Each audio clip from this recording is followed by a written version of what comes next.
my memories rolling vastly, coalesce beneath the ground. All done by my own hand, I allow my feelings to become sand. If you're gonna cut me down, better do it quickly now. Now you can cut me down, but I won't stay for long. I'll grow back again. Oh yeah, my roots are strong.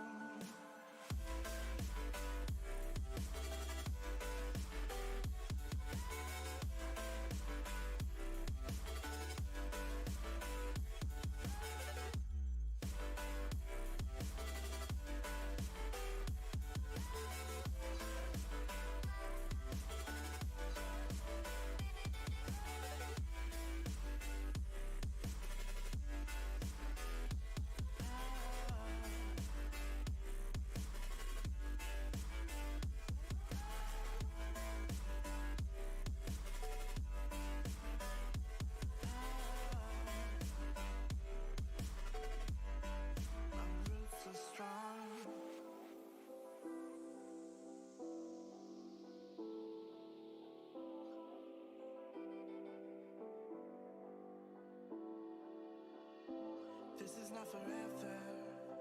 Folks changing like the weather. Cold, weird, and all around. Toxic people being severed, like leaves falling in September. Cold, weird, and on the ground. You can cut me down, but I won't stay for long. I'll grow back again. Oh yeah, my roots are strong.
What do spirits say?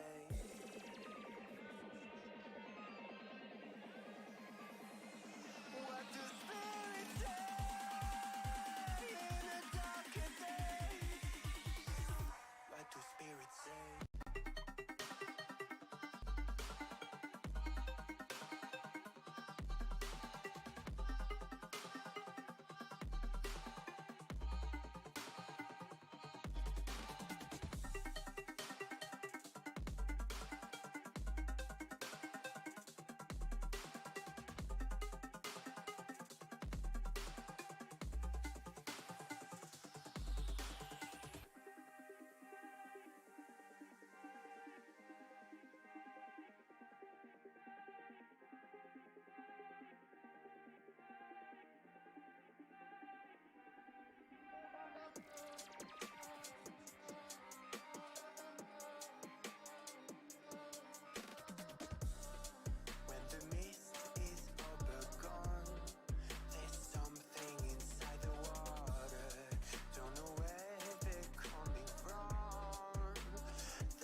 What do spirits say?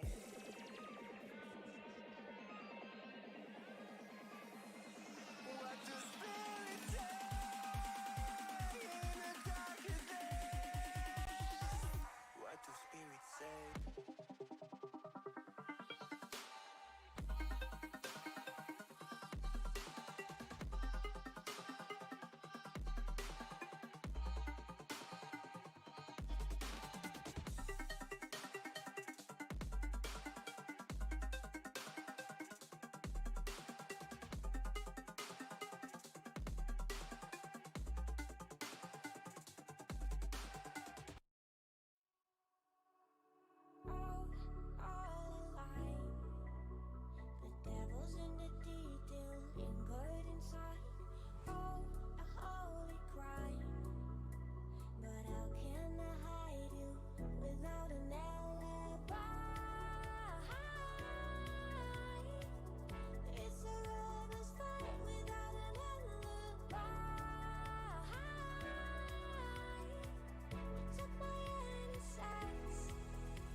Everything that brought me alive, going wrong like nonsense, playing with the monsters.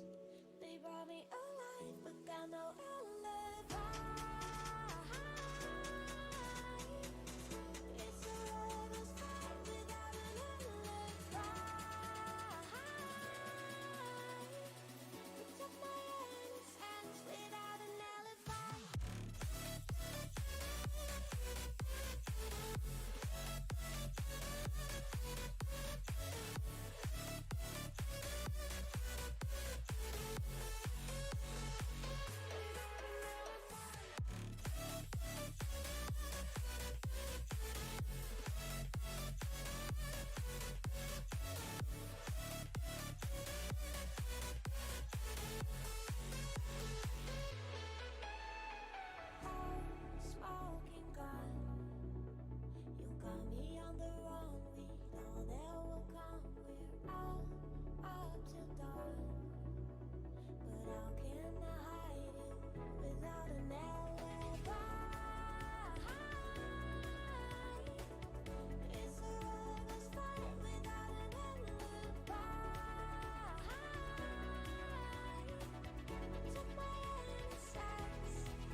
Hello, PUBG fans, and we are back for some more PUBG action. Naturally, we got a couple of people that we need to be talking about. CD6 is going to be running everything. Hypoc, that's going to be on the other side of me doing all the color commentary. And of course, I am Matchroom.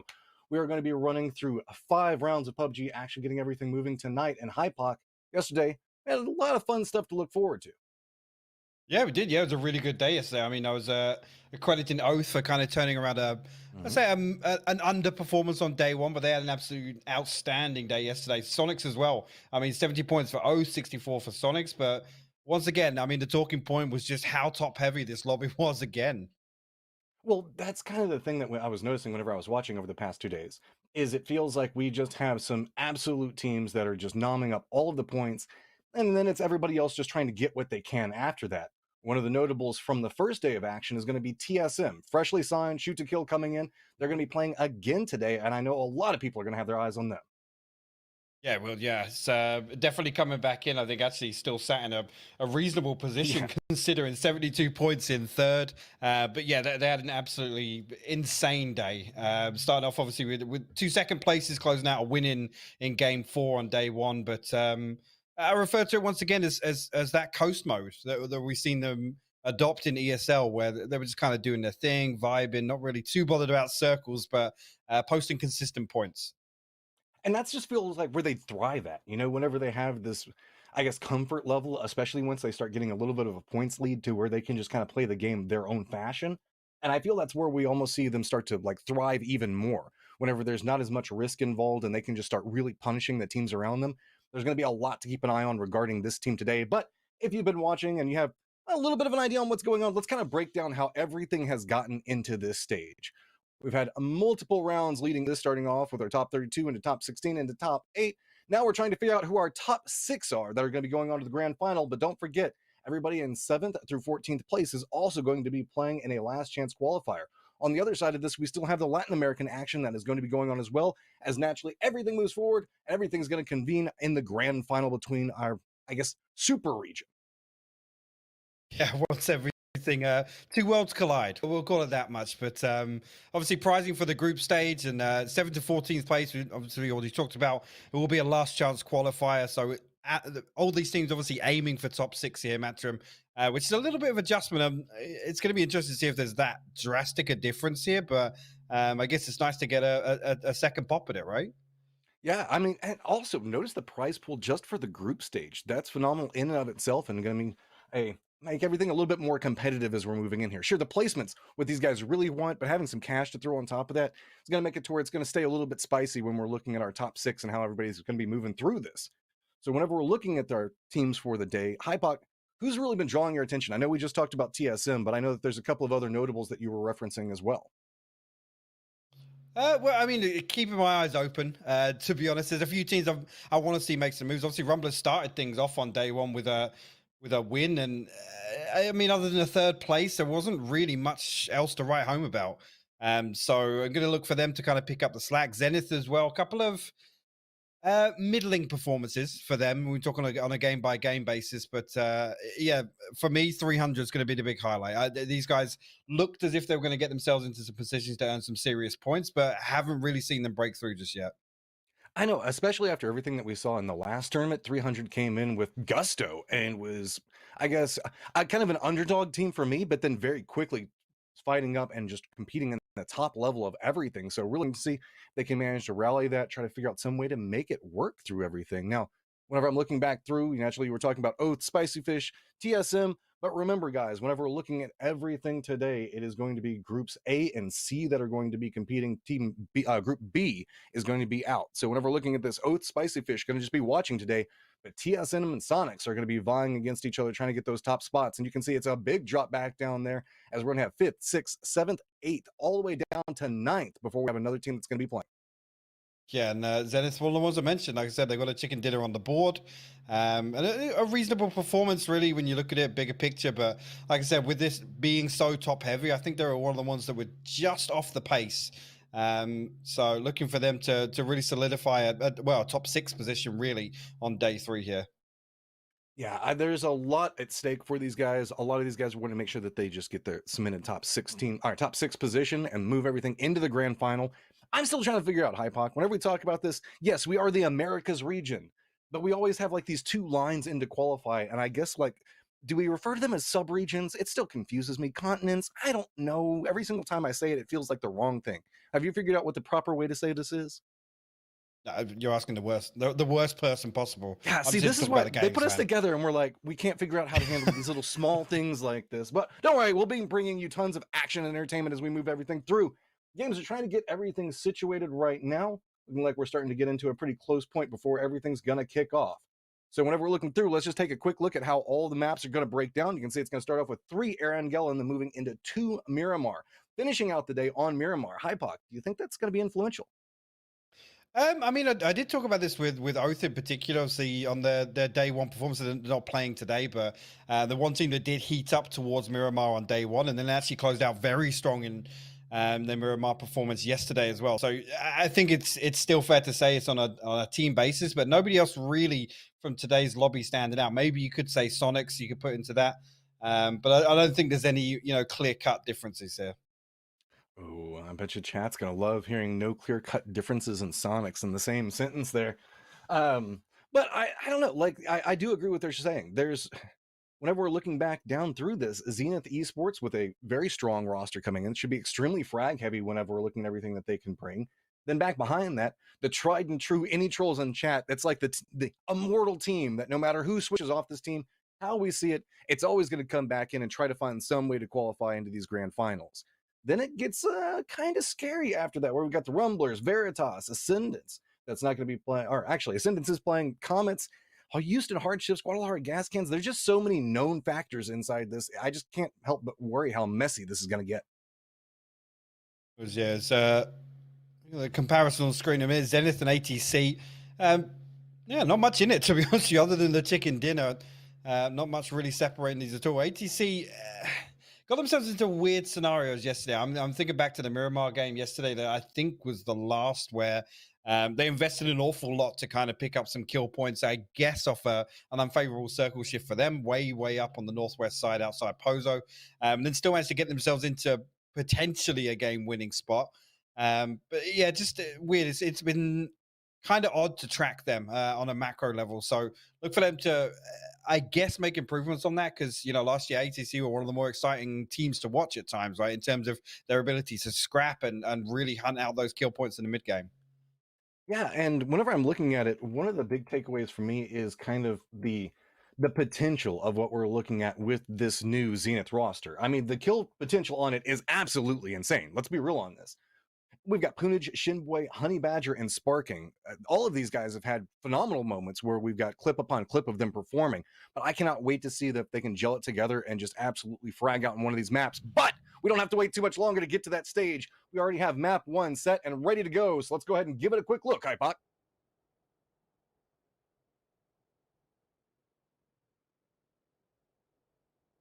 Playing back, going to be coming back off to the side of this one. You can see it's going to be Comets making the early drop. Looks like they're going to get control over Kameshki, playing the hillside around Stalber, whereas KEKW look like they might be making that push over towards Stalber itself, maybe getting the top of that. Whenever we look at this, unless you're a military-based team, it's not going to be too detrimental for you. So looking through on everything, it's really just going to see if we're going to have any contestions and drop. Usually most of these teams already figure out how they're going to be making their drop patterns before they come into this, so it's not anything too scary. But a couple of times we've got two different teams that decide, hey, I want to make sure that I claim this. I put my foothold in here. And whenever we're having 3 different groups, so that means the fact that we have 8 teams in each one of these groups playing it through, sometimes it gets a little bit hairy as they're bumping into each other. And Lippo looks like it might be one of the places out of everywhere having a contested Lippo drop. Fairly surprising. Apologies about that. I might be back if you can still hear me. I can hear you. Yeah, it looks like once again, I mean, the playing paths were very forgiving yesterday, at least more so than day one. Did have a couple of overlaps on initially on drop spots, but it didn't seem to be apparent. And starting things off well today. Thanks for joining me, mate. Bringing the fun circles back. Oh, and here we go. Plane path nowhere near military base and then dropping down into it. Gas cans feeling really good as well as 300. KEKW does have one of their members down Nitrogen. I wouldn't be surprised if we don't see anything coming out of that. The rest of KEKW is up on the Stalber hillside, so Nitrogen is pretty much dead at this stage. Zelt's going to go ahead and hunt it down. That does mean the fact that these teams that are so far north, specifically around Nolene, are going to have a long rotation ahead of them. Yeah, you're right. And again, really, this a point like this, it's some of these northern teams sometimes an option for them to put some kill points up if they don't fancy their chances in securing a good spot early on. But I'd go towards TSM again. It's been a big talking point for them. Their Millie Island performances, and actually, I mean, I want to say that they've got better and better as of recent times, but it seems Kurt doesn't really agree with that statement. So Is that the band? I saw the Twitter thing that happened where he was just talking about savage you and Poro were to him yesterday. Was that what it was about? No, that wasn't Millie Island. That was I think that was us roasting him streaming. Actually, we weren't even roasting. We were embracing the fact that he was streaming. I mean, it's the first time he's streamed in a long time, so make sure you got go out very and show all he got these very players. defensive for no reason. Just no. Oh, see, now you're going to get another tweet about that one as it Yep. goes. Gas Can's going to be pretty comfortable, like we were talking about a second ago, but I wouldn't be surprised if we see a couple of these teams kind of lean in towards the northern part, still staying on the main island itself. I know it sounds kind of weird, but whenever you have one of these very northern plane paths, sometimes you can get juked into thinking, okay, this is a military-based game, whenever really it's going to be potentially Fairy Pier or something along those lines. Oh, we've seen crazy thing happen with these, but 300 looking as if they want to make their way across the bridge nice and early. Gascan's actually already got set up over towards the west side. I mean, two players, Nikos and Heikeman, still actually looting inside Millie Base itself, but we get a little foothold inside new compound at least to get some information on any teams looking to cross over. Maybe somebody making a mad dash to get hold of that compound early on. Sonics, because if they're just about ready to start making moves around the 4-minute mark, no surprises there. See here, 300 do make safe passage, and we'll head over towards the west side of Sosnovka. And actually, I guess actually maybe Gascan's going to catch an audio cue off this, but no real point in flexing out this early. So that does actually leave the west bridge open. Now, taking a look at the map, you can see Sonics and Hardships both headed that direction on a similar timing as well. So could get interesting over towards the west bridge here, Matt. And then on the east bridge, you can see that Gravity is already set up a little bit. Looks like Zovran might be setting up a little bit of a trap of his own. The rest of the team just to the north of that position. Coming into this is going to be Zenith, who we were talking about a little bit ago. So let's see how this pathing comes through. Looks like Shinboy already gonna spot out a little bit of what's going on. Should actually not gonna see it just quite yet, but there we go. Finally spots it. So that should slow them down just a little bit. But here comes the decision-making process. Whenever you see a circle like this, you have to assume somebody's messing around on the bridges, hence why Zenith stopped. Hypoc, how do you deal with the situation along these lines, especially whenever you're trying to make it just into the circle? Let's be real. I mean, I always want to be, if somebody's going to camp the north side of these bridges, I always want to be the team that's pulling up on it. It's much easier, especially at this point in the game where you've got a lot of time to play with. You're not necessarily forced by the blue to cross just yet. And really, I mean, you're in a position where you can force that team off that hold. It doesn't look like Gravity did head south across, and Sonics and Hardships, the two other teams. I'll talk about Hardships sent it towards the west and look as if they're going to opt for a boat, try and cross, and Sonics will set up in Glasshouse for the time being. Now, Hardships got to be careful because we've got no cap on screen here, but TSM actually going into Primorsk right now might catch Hardships crossing. And that'll be interesting to keep an eye on here because those are two teams that potentially are going to look for, I guess, a little bit of a rotation camp for anybody else. Like Zovran getting into cover first, realizing the fact that drive-bys could be coming in after him. Jukes around, does manage to make it to the car for a little bit of safety. That's going to go ahead and surrender this position up. The rest of Gravity trying to provide a little bit of reinforcement, at least just taking some shots at Zenith, forcing them to rotate away. So that should allow Gravity to stay in a fairly safe position. First gauntlet has been passed, then back over to the west. It looks like our second one might be setting up, but Sonics did stop on the northern part of the bridge and kind of scouting it out. Coming in very quickly back behind them is going to be Veritas, who I think is also stopping to scout, so they might narrowly dodge each other. I think actually not an awful lot of resistance shown either side so far. Lots of teams able to pass pretty much freely here. Did you see him just check his teammate? I didn't know, actually.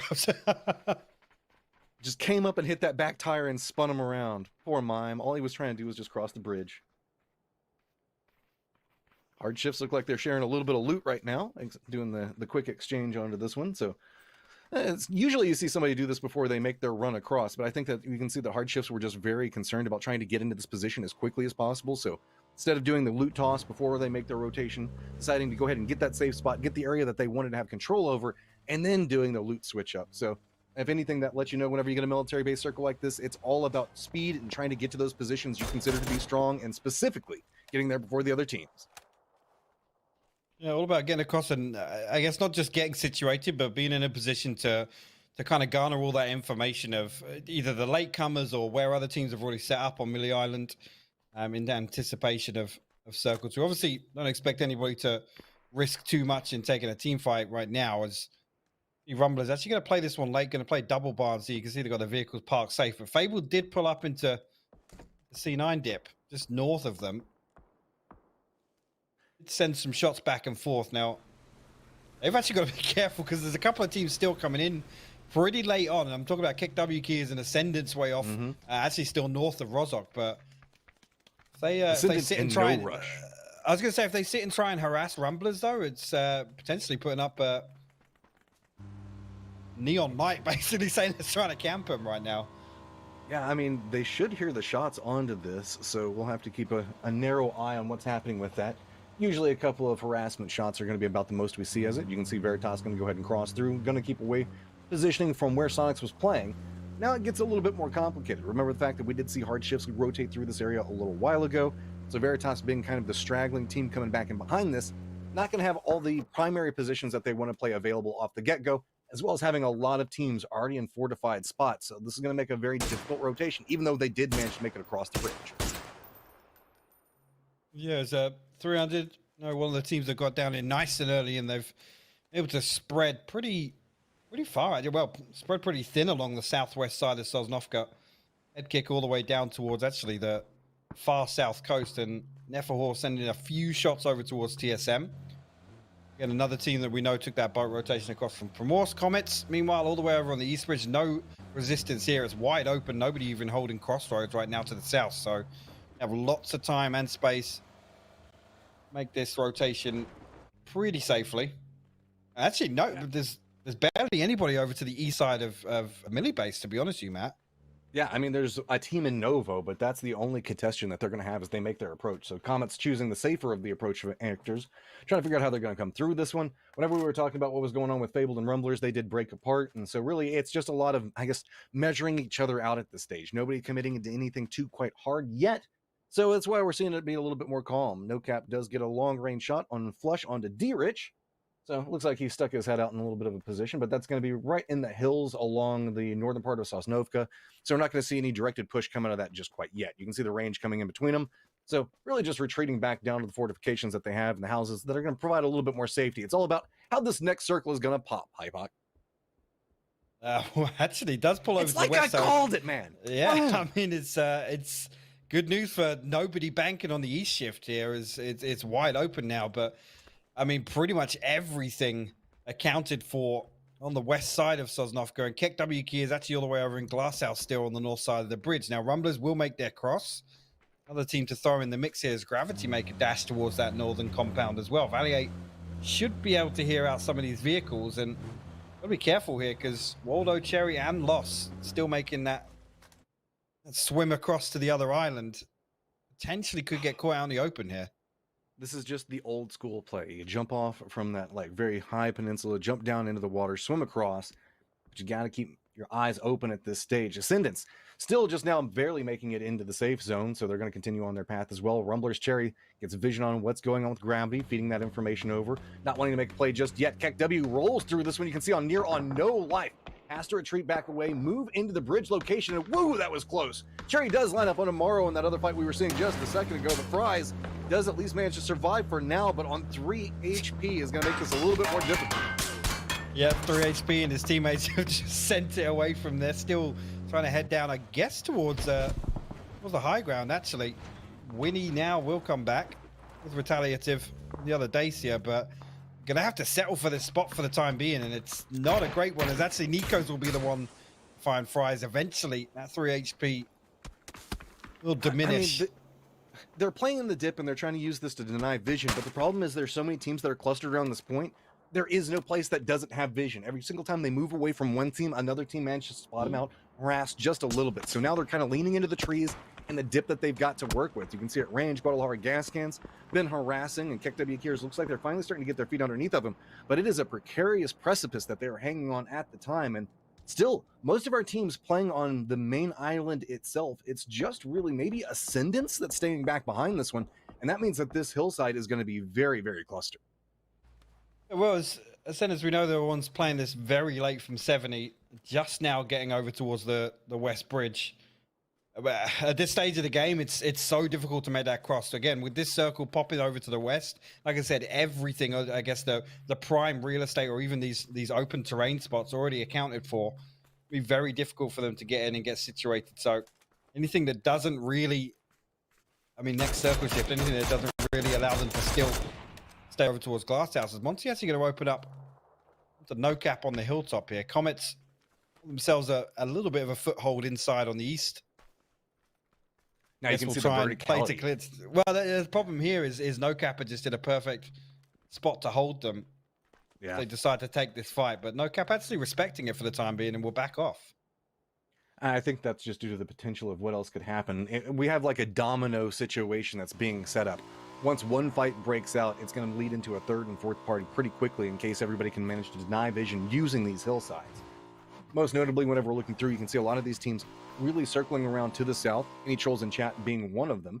They're going to kind of creep in using the roads to the south of military base, but TSM still leaning in, huddled up against this cliffside, and it's providing a lot of cover and safety for them. The question is, are they going to still be able to stay in the circle? And no, they're not. It's still going to pop in yet again on the next circle, staying on the bridge. And this actually makes it really difficult for TSM. As you see, there's nothing really for them to play towards other than the compound, which is occupied by hardships. And then beyond that, you've got Veritas spread out along the hillside, and I guess controlling that little compound just outside the bunker, right down on the coast. It still hasn't like fit for me. Every single time I see the team, I still want to say shoot to kill. It doesn't matter that the logo's there, but it looks like they're opting into a swim strategy to try to creep around this one. I think that might be rewarding, as I don't think the Descendants is set up in a position to maybe like shoot mermaids trying to swim across this. I think they're going to try and play to the underside of that rock to maybe get ahead of hard shifts. Really nothing but open terrain there to try and mount an attack on the compound. As Comet's actually looking to pull up on the remnants of KW here. Just sends it directly in. Quick exchange. PK lines up onto Winnie. Now looking back into Talitive's position. Gotta be a little bit careful. It's gonna be reinforcements rolling through the hillside. Yaxley's trying to line it up. Monty and him being the last member still alive. Monty goes down as well. Comets were the ones that were rolling through this one, and they do manage to take down KW Kiers, but they lost a lot in that exchange. Yaxley being the last one alive. Yeah, literally comes down to one gas cans with perfect sight lines to punish all these knocks as well and lay down some additional damage. See, will Yaxley be able to reset? Actually, yeah, Zenith with a sight line onto this as well from the high ground. You can see just Poonage and Honey Badger that have moved up here. Shimboy and Sparking still trying to play anchor. It's just outside this zone to the south, and Fabled finally trying to make their cross, and Rumblers are waiting, foaming at the mouth for these kills now. This is rough if you're a Fabled fan. You're just seeing them try to swim across. There's no options to work with. Rumblers have the complete coastline under control. Not a lot of options for them. Looks like they are starting to get a little bit of a touch, trying to get into position, getting a little bit of damage. Hell, it does hit a shot onto Valiate. That might provide enough time for maybe some more support to come through. She's going to have to met up pretty quickly as well. The smokes have gone down to provide a little bit of cover on both sides. Now having a juke through, it's going to be Sonics that gets vision on everything that's going on the coast. Now starting to harass the Rumblers. Sonics kind of pulling them away from those angles as Zenith will actually find some kills, trying to gatekeep the edge of military here. ATC just trying to set up to the south of Veritas. And I mean, take one look at the minimap here. You can see how many teams are actually going to move on foot here. So definitely going to be some casualties down on the southwest side also. It feels like ATC is in grenade range from 3 different teams, and they have to play this so carefully. Houston Hardship still trying to make their move forward, but TSM did get that inside track onto him. Harassing him as they go, and look at that. It's D-Treats, Chubba, and J-Sank all down back-to-back very quickly, so now it's going to be a lot more problematic. Only one member of Hardships is up with not a lot of options. Loeb's trying to fight his way through this one, but it's too many angles. 300 is up front. Gets a spray onto a second one, tries to line it up. He's trying his hardest to survive, but he's out of position and is going to go down to the blue zone. But man, he put up one hell of a fight. How did Lobes get both of those kills? He actually got both of them before falling. That was absolutely insane. I mean, the third party from TSM was perfect as Hardshift's tried to push up the hill here. Now will get themselves a little bit of space to work with. Penta outside the zone. Luke 12 still outside the zone as well. So it'll be difficult for them. Fable down to one member now. And actually, Sneak Attack going to find Valiate inside the smoke here. Rumbler's only able to pick up 3 kills so far, but potentially going to find the last onto Fabled. This is how they try to push through these smokes. Yeah, they just can't seem to find the angles to keep themselves safe, and Valiate is going to go down with this one. Waldo tries to get a little bit of vengeance, but doesn't want to overcommit. Keep in mind, we do have 3 different teams that are taking shots at the Rumblers right now, and that's going to be No Cap, Gravity, as well as Sonics. So they have to be extremely cautious on every single move that they make. Yes, I mean, need to deal with this pseudo. Did Cherry see him? Yeah, he did. He scoped into just to check that here, but they need to do this quickly. They need to deal with Sneak Attack because they need to start wrapping towards the south. Gravity set up inside. They go. They will find that kill. Sonics again laying down fire in this direction, but Rumblers now. Where do you go? Pressure of the blue. I mean, they have to move on foot. They have to clear their way through Gravity. We know that they swam across. They're not going to have any vehicles to make this rotation. TSM trying to make a rotation of their own, pushing into Veritas' territory. You can see Michael's got a line up in this one, but Alo's got the fancy feet trying to stay alive. Jukes through a lot of it, but still has to continue moving forward. Jazza being the front line defense coming up for Veritas. Going to go ahead and reposition, move out, get back over with the teammates, try to line up a little bit, but you can see Ascendance is also trying to make their cross through the bridge at the same time. Suddenly, it's Veritas finding themselves with a plethora of enemies all around them, trying to figure out how to handle it. Michael goes down in a quick move as it's going to be Maji that lines up in the position. TSM is also using this opportunity to make their way forward as Ascendance does manage to get themselves a nice little bit of a trench to play from. Michael goes down in this one, and Veritas is spread out, but has to be very careful as now 3 different teams, TSM, Ascendance, and ATC, all vying for that spot. Penta has just been chilling in the blue for the last, 10 minutes, it feels like, as Nork is actually going to find a nice knock on to Danny G here to weaken Veritas even further. Penta, I think, is actually just biding his time here to make a move once his teammates get into position. There you go. Actually going to find a knock onto Icy Flex. That's going to put ATC down to 2. You can see any trolls in chat now having to deal with Penta back behind him, making the sacrifice play for TSM, trying to harass as much as possible, but does go down. Marslick lines it up. So that's going to open up a little bit more movement for everybody from this position, most notably ATC, but you can see grenades starting to come through. Rolls right over next to Ethan, does some damage, but doesn't take him down. He's just having to hunker down behind this rock, and you can see everything's going wrong around him. TSM's making the push up the hillside, but now has to set their eyes over into ATC's positioning. New circle pops, and it's going to center up on everything, so all of this edge fighting is just going to continue. This TSM already posted 5 kill points again, now in the scenario where I want to just put as many up as they can. Again, the chances of them actually getting into a winnable spot here, so expect Kerr and Alo to push full force onto Norkis and Masterlek uphill here. Veritas as well, look at that. Ascendance actually managed to spread here, keep 4 alive on that rotation, as you said, across the bridge. Do some real damage to the ones inside the circle. They're pretty close to the safe zone as well, so they don't have to make any heavy commitments at the time unless they want to move into Veritas and maybe try to gatekeep them or just assault their positioning. Do note the fact that Gaskins is playing around the other side of this one, but Ascendance goes ahead and spots it out. Zealot with a little bit of a sneaky play lines up into Danny G as well. Gonna line that one up, and Veritas goes down pretty cleanly. Ascendance playing this one very smooth. I mean, they're in a position now. They've got the time to set up to potentially feast on these kills as well between TSM and ATC. ATC is trying to find this one out. Did spot out Alo. So there you go. It's going to be the other side of it coming through, as it's going to be Sock gets the line into Purdy Curdy, and TSM goes down in 10th. Now it's going to be ATC trying to make a move. Should have the distance away from Ascendance, but it's really about how Maji is trying to get this lineup and this other positioning away from them. So ATC still has to be careful, but do note, on the other side of this hill, you know, that road where it runs through, and then there's those housing compounds that's just to the south of this. We have a little bit of a situation going on over there, as well as Gas Cans and TS are both playing that position. So both of these teams are going to have to contend with where they're set up at the time. As once they cross the top of this hill, it's going to be a lineup of teams that can take shots at them. ATC actually look as if they've got a decent read on where Ascendants are looking to play towards, but T-Stock actually swinging very low on the hill. I don't think they're going to be expecting this off angle, or at least somebody hugging the blue this hard as it closes in. Get open sightlines. There you go. Will open up onto Muscle. Muscle actually going to come out on top of that one, though, landing a headshot. Beautiful shots coming out from Marslick in a very pivotal time, but there are a ton of Ascendance members trying to make the commitment into this one. Maji's trying to creep up into it, but you see not lining up just yet. Zealot's trying to find a peekaboo battle around this rock. Can't line up onto Norcus, but Norcus has an idea on where he's at. Goes for the shots between them, Both do a little bit of a quick exchange. While this is going on, gravity does go down at distance, but Zealot's still just trying to hold this one out. Grenade's going to run through, and look at this, just choosing to run underneath of it, assaulting right up into their face, cresting up, not going to matter in the end. He gets spotted out in Ascendance, still maintaining control, now up to 7 kills on this hillside. I think actually going to have a little slice of this hill to play from. At least give them a high ground position here as Zenith do stabilize, still 4 up.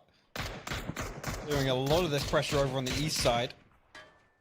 Sonics looking to make moves out of their compound on the north as well. Now, there is still 1 hill up for grabs, but it'll be difficult to make that cross at this stage of the game. I think actually Sonics, yeah, do have a vehicle available, but probably just waiting to see exactly where this circle is going to post. And yeah, you go. Have to play towards the north side of that hill as actually the last man standing for Comet still alive and kicking just on the edge now.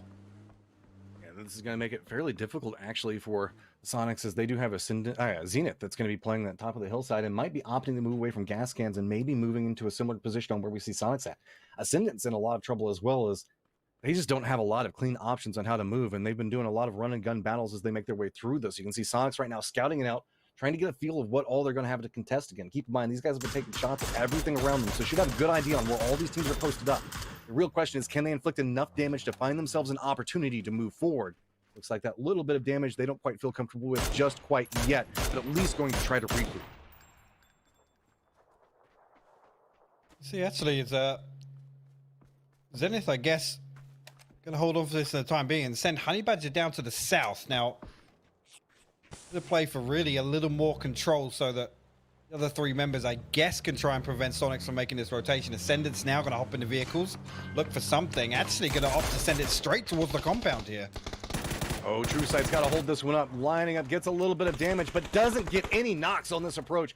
Very Vibes trying to line up the grenade for this one, but you can see it somehow managing to find a clean path into it. Grenade finally going to connect off that low underhand toss moving in. Zealot's still playing back behind this one. Maji's in kind of a safe position, so they might lean into going for this. It all depends on how the defensive line comes through. Very content now to get this positioning off of it, but while this is going on, Sonics is capitalizing off of this distraction because it was going to be True Sight that had vision on their rotation. So now Sonics moving in, finding themselves a spot along that hillside you were talking a second ago. And actually going to keep it 2-2 as well. Send Mime and Tickleton around to the north, I guess conscious of Zenith still playing split, but Raven now going to try and get Magi back on his feet. There you go. Honey Badger will fall. Now we know he was off in the distance from the rest of Zenith, and him getting picked off is going to remove some information, or the ability to attain that information, at least in the end game here for Zenith. It's pretty much 2 fights that are going on right now. Everything that's happening in the housing compound. Artisan steps down, tries to get the spray into Zealot, finally does manage to get it, but the cost was pretty high. Down to 1 HP, has to drop down into this one. The rest of True Sight trying to see if maybe they can make a play to support what's going on, but it's going to be right as Ascendance makes their play into this. Arswin now the last one up for his squad. Outside of the safety of the home that he was trying to hold down, goes for the Molotov, crashes into the roof. That's going to do anything to give away his position. Going to have to be careful with it. And there we go. Ascendance somehow continuing to fight their way through another very dangerous situation. As Gascat's just chilling his forward, watching all of this unfold from the other side of the street here. Gonna hold on to the compound for as long as they can until the blue forces them out. Again, with this circle closing in, I guess even if this one centers up, they might only have the edge of Adams to play from. And actually, it's going to pull slightly to the north. So completely removing everything from gas cans.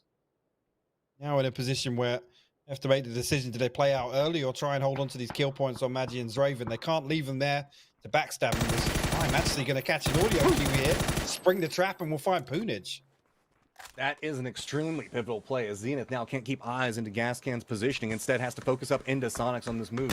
So Zenith trying to creep around into this one, find some type of opportunity. Gas cans might choose to kind of backstab into this position. Shinboy down to near on no life. They start to be tossed between the two of them. You can see Sparking still holding the low positioning on this hillside. So Mime and the rest of Sonics getting control over the high side of the hills, but it's going to be Zenith that has to be ridiculously cautious. Gas can's not moving yet. Doesn't want to make their opportunity because they know exactly where Zenith is and is trying to take shots into where they saw Sparky make their move. Ascendance on the other side of this doesn't care. They've got their smokes down, going to go ahead and try to send it through. Shrimsy's going to be trying to hold the lineup. Vehicle's going to be rolling right past him. He's trying to cook the grenade. Did he get it right? Just a little bit too low, but doesn't matter. He lines up, takes down Zraven, gets the shots on Magi as well, and he holds down the fence in the west. That is absolutely huge from Shrimsy. As elsewhere, the 3-man from Sonics will push on, clean up the remnants of Zenith. Now Sonic's in a perfect position to gatekeep gas cans. Actually, Hikerman and Nikos get fairly close up within utility range of Shrimzy, making perfect use of this distraction run by Ascendants trying to get onto the hillside. But Adam did fall. No chance of the res coming through. So they've got to play this one as a 3v4. I love this. Shrimzy realized the threat, retreated, moved onto the other side of the hill where the rest of the team can provide reinforcements. The rest of Sonics are separating out. You can see H1 pushing down the hillside to the south, trying to find a new angle. Shrimzy underhand tossing a grenade yet again, just trying to see if he can deny a little bit more from gas cans. Those footsteps and the things that Shrimzy is hearing right now, he can feed over the other teammates, most notably Mime, trying to get a new position around this and could creep down the hillside, but it looks like he doesn't want to overextend, but might find two threats very quickly. Spots out one, looks back over into it, gets a quick line on Nikos, gets the damage into it. We don't see Shrimzy make the play yet because it's going to be Tiggleton rolling up back behind to provide support in Mime's position. Grenade's going to connect. Beautiful toss onto this one. Now gas cans in a world of trouble, having to figure out how they're going to handle this high side of the hill. Shrimzy still playing the other side of it, takes a quick shot, spots it out, but it's going to be Eichmann that gets a nice beat onto it. Each one playing the other side, has to start creeping up the hillside, but Tiggleton looks like he's found an opportunity, wants to get the flush onto it, knows the fact that he can creep up into this position. H1's got vision on one, gets the spray, gets him down, but he goes down as well. Hikerman, the last one up for his team, looking around the top of the hillside, knows that approach could be coming from anywhere.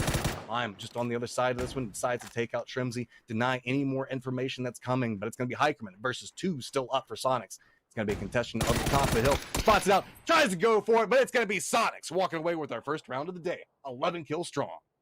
Yeah, really, really good finish there. I got to shout out Shrimzy once again, being in a position where he can play defensively enough on the Ascendants pulling up. Again, misses the nade, still connects on the first spray, but single-handedly eliminating the other threat that was going to be somebody backfilling Sonic's position, whilst the other three-man clean out the remnants of Zenith. Just really, really well calculated by Sonics there. The setup is absolutely perfect. While Shrimzy was the one that take down Ascendants as they made their approach, I got to give a shout out to them. They played that really well, found really good moments to just try to harass the teams as they made their way through the hillside and fought really tooth and nail. Sure, they didn't come into that fight the earliest. They were the last team, I believe, that made their way over towards military base.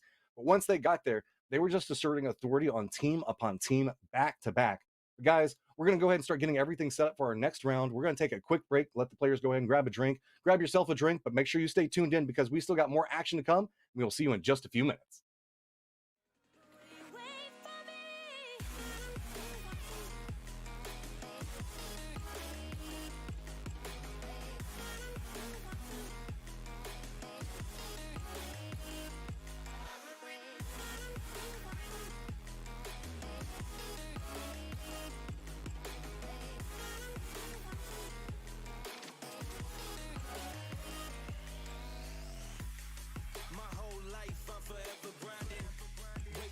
Time to shine just like a diamond. When life is rough and I ain't with that funny stuff, I use it all as motivation, but it's hard to have the patience. Watching time fly by might be the hardest thing I have to do in life. Frustrated that I ain't where I want to be yet, but I know that I'ma make it if I chase that check. Yes. Cause I done seen the time go by for too many years now when the stars were aligned. Cause I done seen the time go by. Yeah, I done seen the time go by. I've been waiting all my life, and it was right before my eyes.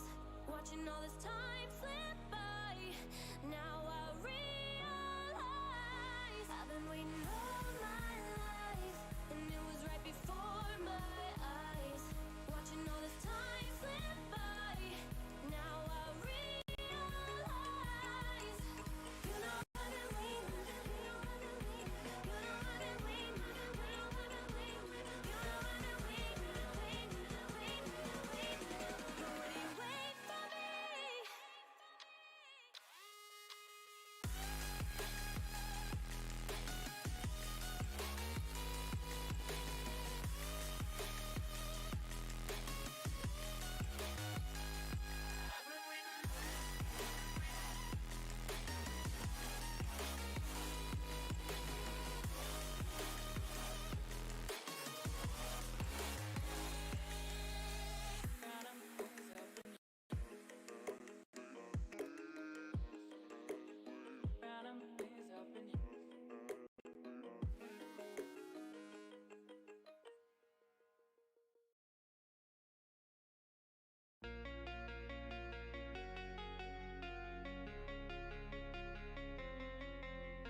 Hello, everybody. We are back, getting everything set up for the next round. We had a very interesting circle to start everything off for the day, making the military base game. And man, it just feels like we're getting a lot of those lately, Hypoc.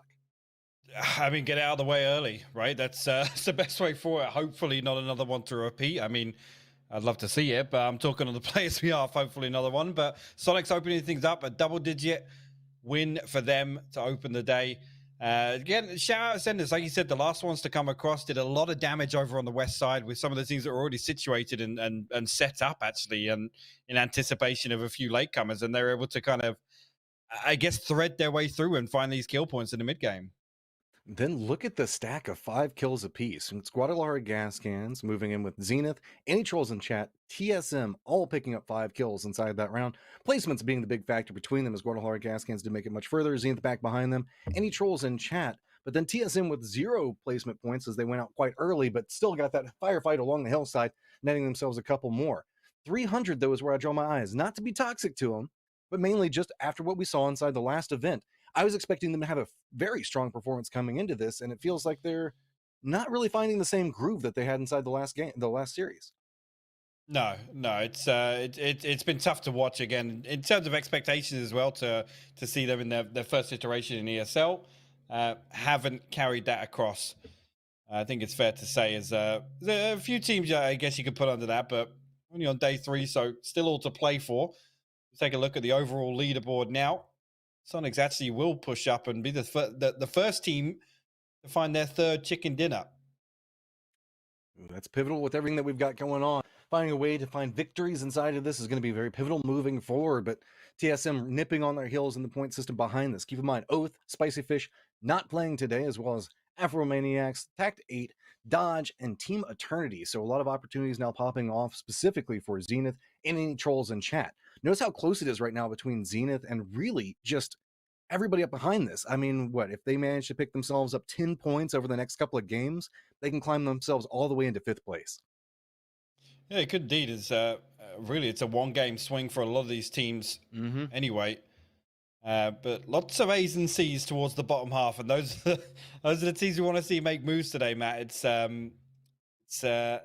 getting a little worrying seeing them all clustered together within pretty much 10 points, right? It's 15th all the way down to 22nd, really. It's hazardous. Let's go ahead and say that. I mean, remember that while we do have 3 days of action, most of these teams only played for 2 of the day, or technically 1 of the day. This is their 2nd day. And while we are focused on the top 6, remember there is a last chance qualifier as well. So even if you don't manage to climb into the position that you want, there still is an opportunity. Let's be real. Nobody wants to go to last chance qualifier. And with as compacted it is between really the A and C teams, they have an opportunity here. They just have to figure out how to take it. They have still 4 more games. They just got to get something with it. But speaking of 4 more games, we are set and ready to move into our 2nd game of the day. So here we go, Hypoc. A pretty, just south to north plane path, all considered.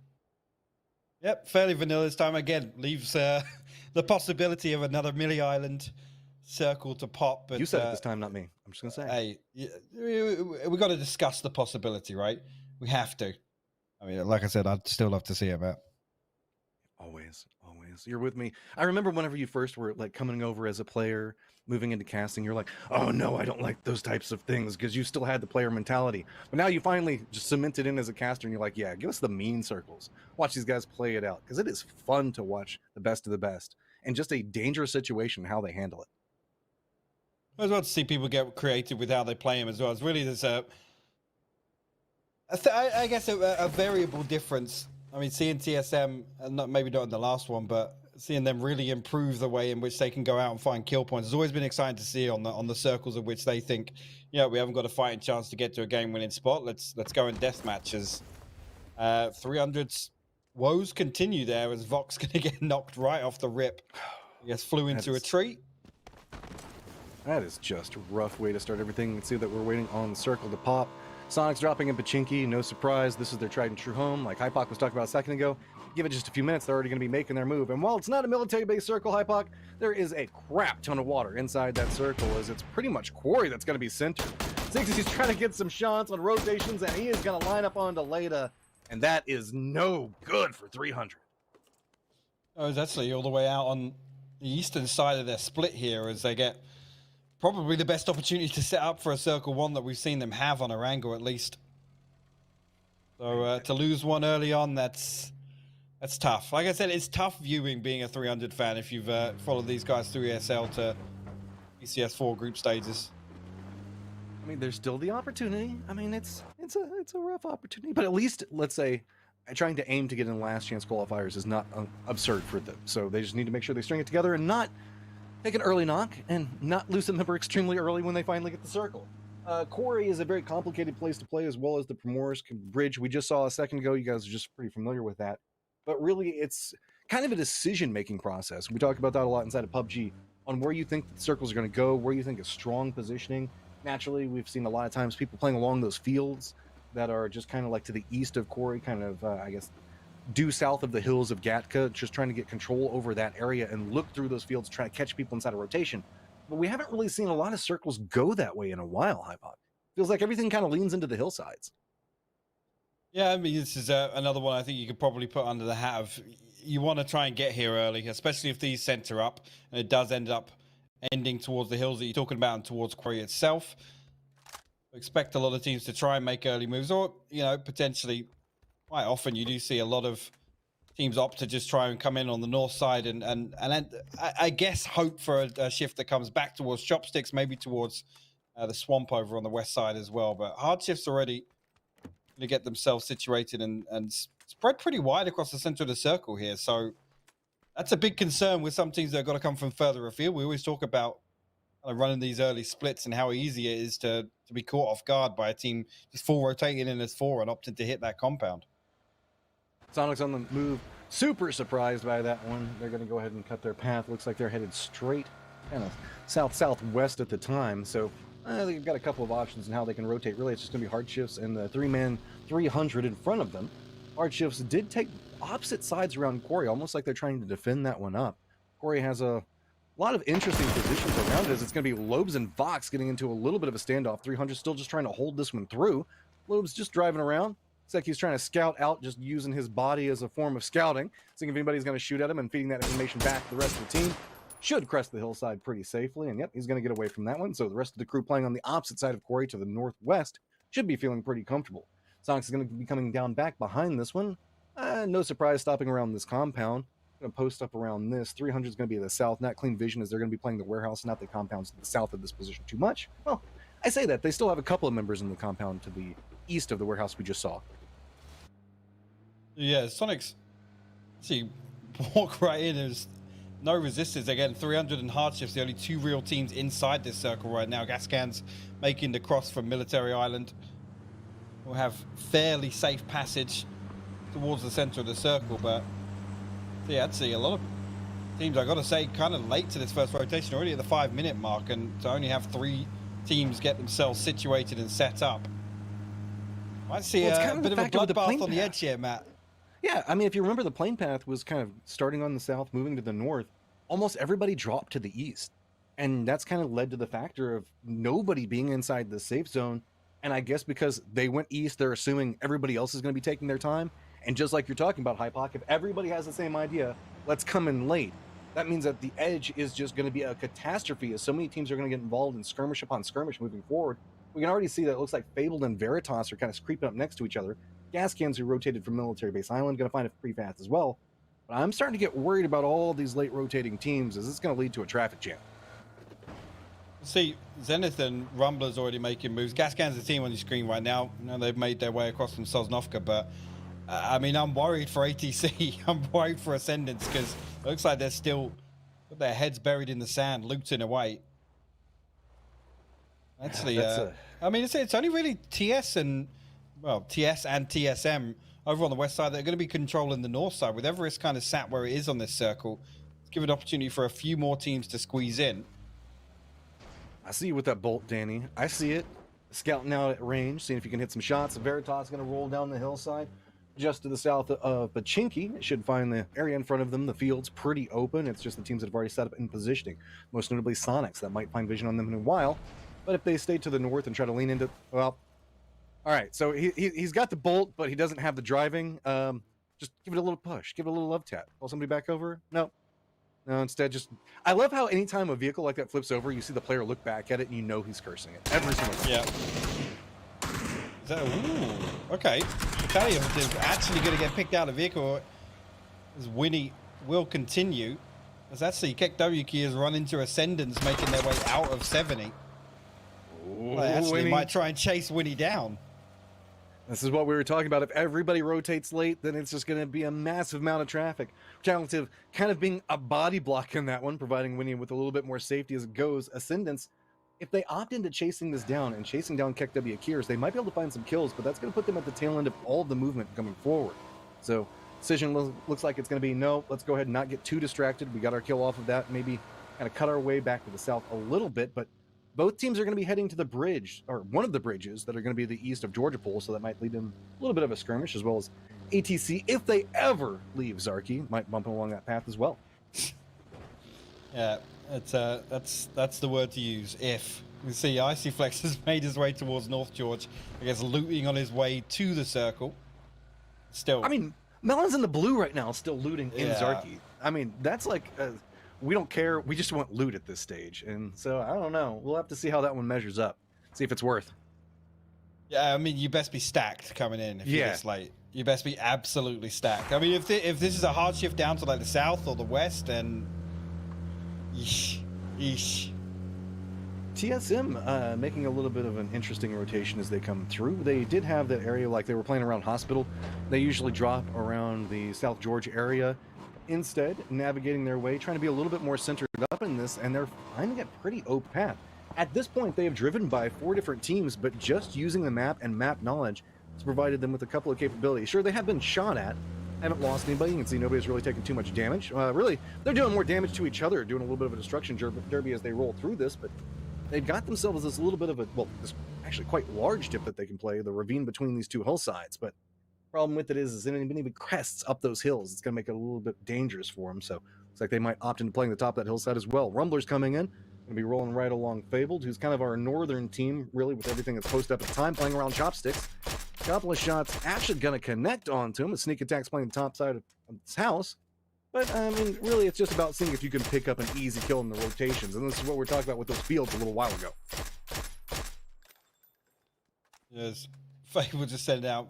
Can call them warning shots. Yeah, Comets now just making scare their 'em way away. on the east side. Territory control. Zenith's trying to set up I guess to receive any of these late rotating teams on the east here over on the South Pachinki Hill. You see them already pick up a kill point. Unis did find a knock and a flush onto Veritas over to the west. Now, as if they're trying to harass Comets on the way into this circle also. Yeah, this is an interesting position. There's a lot of strength in it on almost every circle, but since this is such a southwestern circle, well, and the next circle also being a very southwestern circle, we're getting like a Primorsk situation. Gas cans being very rewarded off of this. Should find themselves in a very strong point to play. Hard shifts as well. Remember, they were trying to control this territory a little while ago. But look, from Rumblers all the way down to Gravity, that whole corridor over there, everybody's going to be converging in as they make their approach. The hills are going to be kind of blocking this out. You can run up the hillside, but you have to assume teams are already there. That means that there's going to be kind of this cut in between it and 2 death funnels of teams just all rolling into a very similar spot. There's a few teams already inside this circle making a mad dash. It's no doubt going to find some rotation kills somewhere along the way. H-Win trying to open up with the drive-by. Going to get any damage just there, though, but Zenith now hunting Comets, trailing them in rotation. Monty already down to half HP, and it looks like Poonage is well aware of the fact that a little bit of damage has already gone on to Monty. Oh, no, he's going to flip. He hit something. He hit something at the worst time, and Poonage is going to pick that one up easy. Follow-ups coming up from Honey Badger. We talked about the fragging power of this team, and now you're seeing it in effect when they could just roll together as a pack of cars roaming the hillside and chasing down things. They're going to find it pretty quick. Question comes into play, is they just going to continue to chase Comets, because they can kind of let Comets run the first stage of this for them. If they start getting shot at, then Zenith now knows that to pull off from that position. So really just using Comets to find their own way into this as well. Zenith going to lean a little bit further south, as it might put them in a little bit of sight lines for gravity, but not going to find anything just yet. No Cap trying to roll through this area, and you can see it's going to be gas cans playing that hillside. It's going to be east of Primoris trying to line it up, and that is a ton of bullets going back into No Cap, and No Cap looks like they might be pumping the brakes a little bit, but they don't have the option to because gravity is going to be to the north of them. Really, Guadalajara gas cans just have options galore on where they want to shoot as everybody is coming into their area. Yeah, No Cap actually do readjust here on the rotation. Again, I think actually gets relay. Maro actually going to find Sigsy out there, and Heikeman unable to steal it away, but No Cap will lose one in this transition along the South Beach. Success, man. The amount of people that were shooting them, only to lose one, I find to be quite astounding. Now, the problem with it is No Cap is running into an area that's already controlled by Zenith, and they might not like that too much. Luckily, Zenith has their vision kind of caught up in what's going on with 300 at the time, so No Cap just rolls their way through this as fast as possible, hoping the fact that nobody is looking at him. And head kick does get the down on the Punich, so that's going to stop the assault coming out from Zenith into 300 positioning. But No Cap really just kind of ninjing their way through that one. I think eventually Zenith can reset off this and get the res. H-Wing going to have some visitors here on the shack. Actually, it's Michael from distance is going to find that one, and Master going to steal it away. So Sonic's a little split in their rotation. Another knock actually comes through. Mine going to find Icy Flex here. They might actually be able to punish ATC on the shack. Oh, Shrenzy, what you about to do? Jumps out, uses the car for cover. Knows the fact that the grenade's going to pop off, gets to throw onto it. There's not a lot of options for ATC to make a move with. Trying to go around it, doesn't connect. Marslick blasts one up, gets spotted out, and Sonic's managed to pick that one up pretty easy. Just roaming around them. That was just assaulting, and then rolls over their vehicles, just to add a little bit of disrespect. Fully avenged H-Win there, and it's ATC that it took them 13 minutes to get into a position in the circle, and that's what they chose. A destructible shack of all things, and Sonic's now holding that one down. You can see Keck W does have the compound that is just to the southeast of them.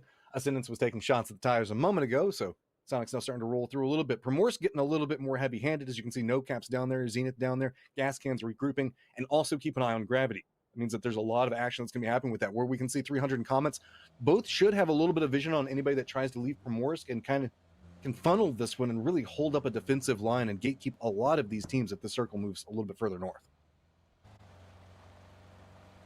It was like gas cans want to get away from this situation. I don't blame them. The first, be the first to peel away from Primorsk. I think really everybody else. I mean, No Cap did get themselves into the north side, and Zenith still spread along the edge, I guess, across the road checkpoint there. Eco's going hunting, and if you can find some or at least figure out that there's this much space to play from, I'd expect the rest of gas to come that way.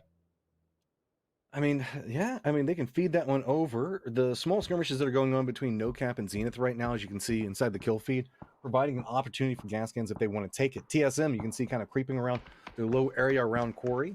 Halo seeing if he can kind of scout out what's going on, with 12 kind of feeding a couple of shots into the hard shifts at the top side of this.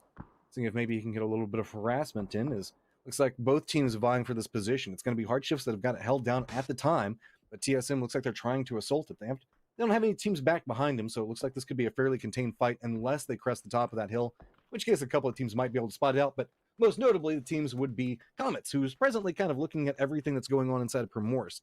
Sonics, though, getting a little bit of a roam of their own, getting pretty close to the positioning where we could see True Sight playing from.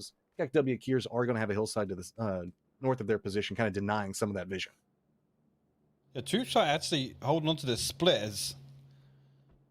again, if any team figures that out, depending on where the next circle does post, give themselves access to a decent compound towards the center where Berry Vibes is situated. Always kind of sharing on the edge of Veritas' position, but I have to wait and see on that one. Rumblers, Hard Shifts, and TSM, well, say Halo, Luke 12, still all over in Quarry as well. As we've got Gravity here, considering wrapping back on the east side. And find some space to the south side of Quarry. If we could see the map real quick, I feel like we kind of need to explain what's going on and why everybody is so hesitant to move. We've got Quarry, that's a very vertical section, and then just across from that, there's a little bit of a field to the west. And then there's kind of the hillside that we're seeing right now that wraps all the way around kind of the center and west of the circle. means the fact that teams like Ascendance are still on another field on the other side of it, but that hillside running through the middle of everything and Quarry being its own independent peninsula is where we're going to see a lot of the fighting. Whoever gets control over these is going to have a lot of vision and control really over everything that's happening inside the circle. And that's why TSM wants this so desperately, but the circle is going to pop. Keep that hillside in play. Kektabi Akir is pretty close to the center. That's not going to stop TSM. They still want to go ahead and pick up these kills. Zayla finds a second knock actually here. Is he going to clean up this kill point also? Actually catch sight of Chubba as well on the outside of the warehouse as a nade gets cooked. I think Alo, wise to it, going to try and back away as now Zenith's going to get some passes through in the road checkpoint. D-Witch going to be the first casualty here. Sparking trying to convert some more damage as well, but no second knock just yet as the spray not connecting. That is literally using the checkpoint to the best advantage you can and just holding out everybody as they roll through. Gravity does manage to make it through, but guess what? Another team going to be assaulting. Batty rolls up, gets a little bit of damage into it. Looks like they're going to commit into this Comet Spike. Tries to get the damage into it, but Morrow's still sitting over here, has to make the pickup onto it. Rolling through, trying to get the flushes onto everybody around him. He goes down as well. Zobrin's the last one up. Grenades roll through, and that is just a ton of damage coming out. Gravity finally managing to pick it up, but there was a pretty decent cost into it. Trying to make their way over to Batty and should be able to get the res, but it's kind of dangerous. You can see the fact that people were shooting them on the tail side of this. TSM still getting a little bit more control over this hillside. Now has to contest with the Rumblers that had a similar idea to TSM. I think Rumblers playing over on the north side as we discussed earlier. Now here in the shots go back and forth between TSM and RGF, or at least Chubba, the last man standing here. No Cap also trying to make their transition. It's in the kill feed. Luke 12 did just pick up a kill onto Valier, or a knock onto Valier, sorry. Was that push attempt to clean up both teams down on the south side, so keep an eye out for how that concludes. 300 and Zenith have been back and forth with each other for several circles now. Whenever they made those early movements, this northern area around Primorsk is where so much violence has been happening between these two different teams. All the other teams have now managed to kind of circumvent what's been going on here. 300 does have a path to the north, but you can see it's Zenith who's having a lot of struggles trying to figure out how they want to leave this positioning right now. Creeping up and forward through this one, you can see that it's going to be the blue zone. Shinboy is going to go down. Honey Badger does have a little bit of vision to work with as well, trying to make sure he can pick this one up. Gets the hits on the box, and now it's going to be just Neverhorde that's up on the hillside, the last one up, roaming ahead of everything that's going on, but he knows he's outnumbered, so maybe he can get something out of it. Tries to get a couple lines into it, does take down Poonage, but now that's going to reveal position. Should know the fact that multiple Zenith members are coming after him.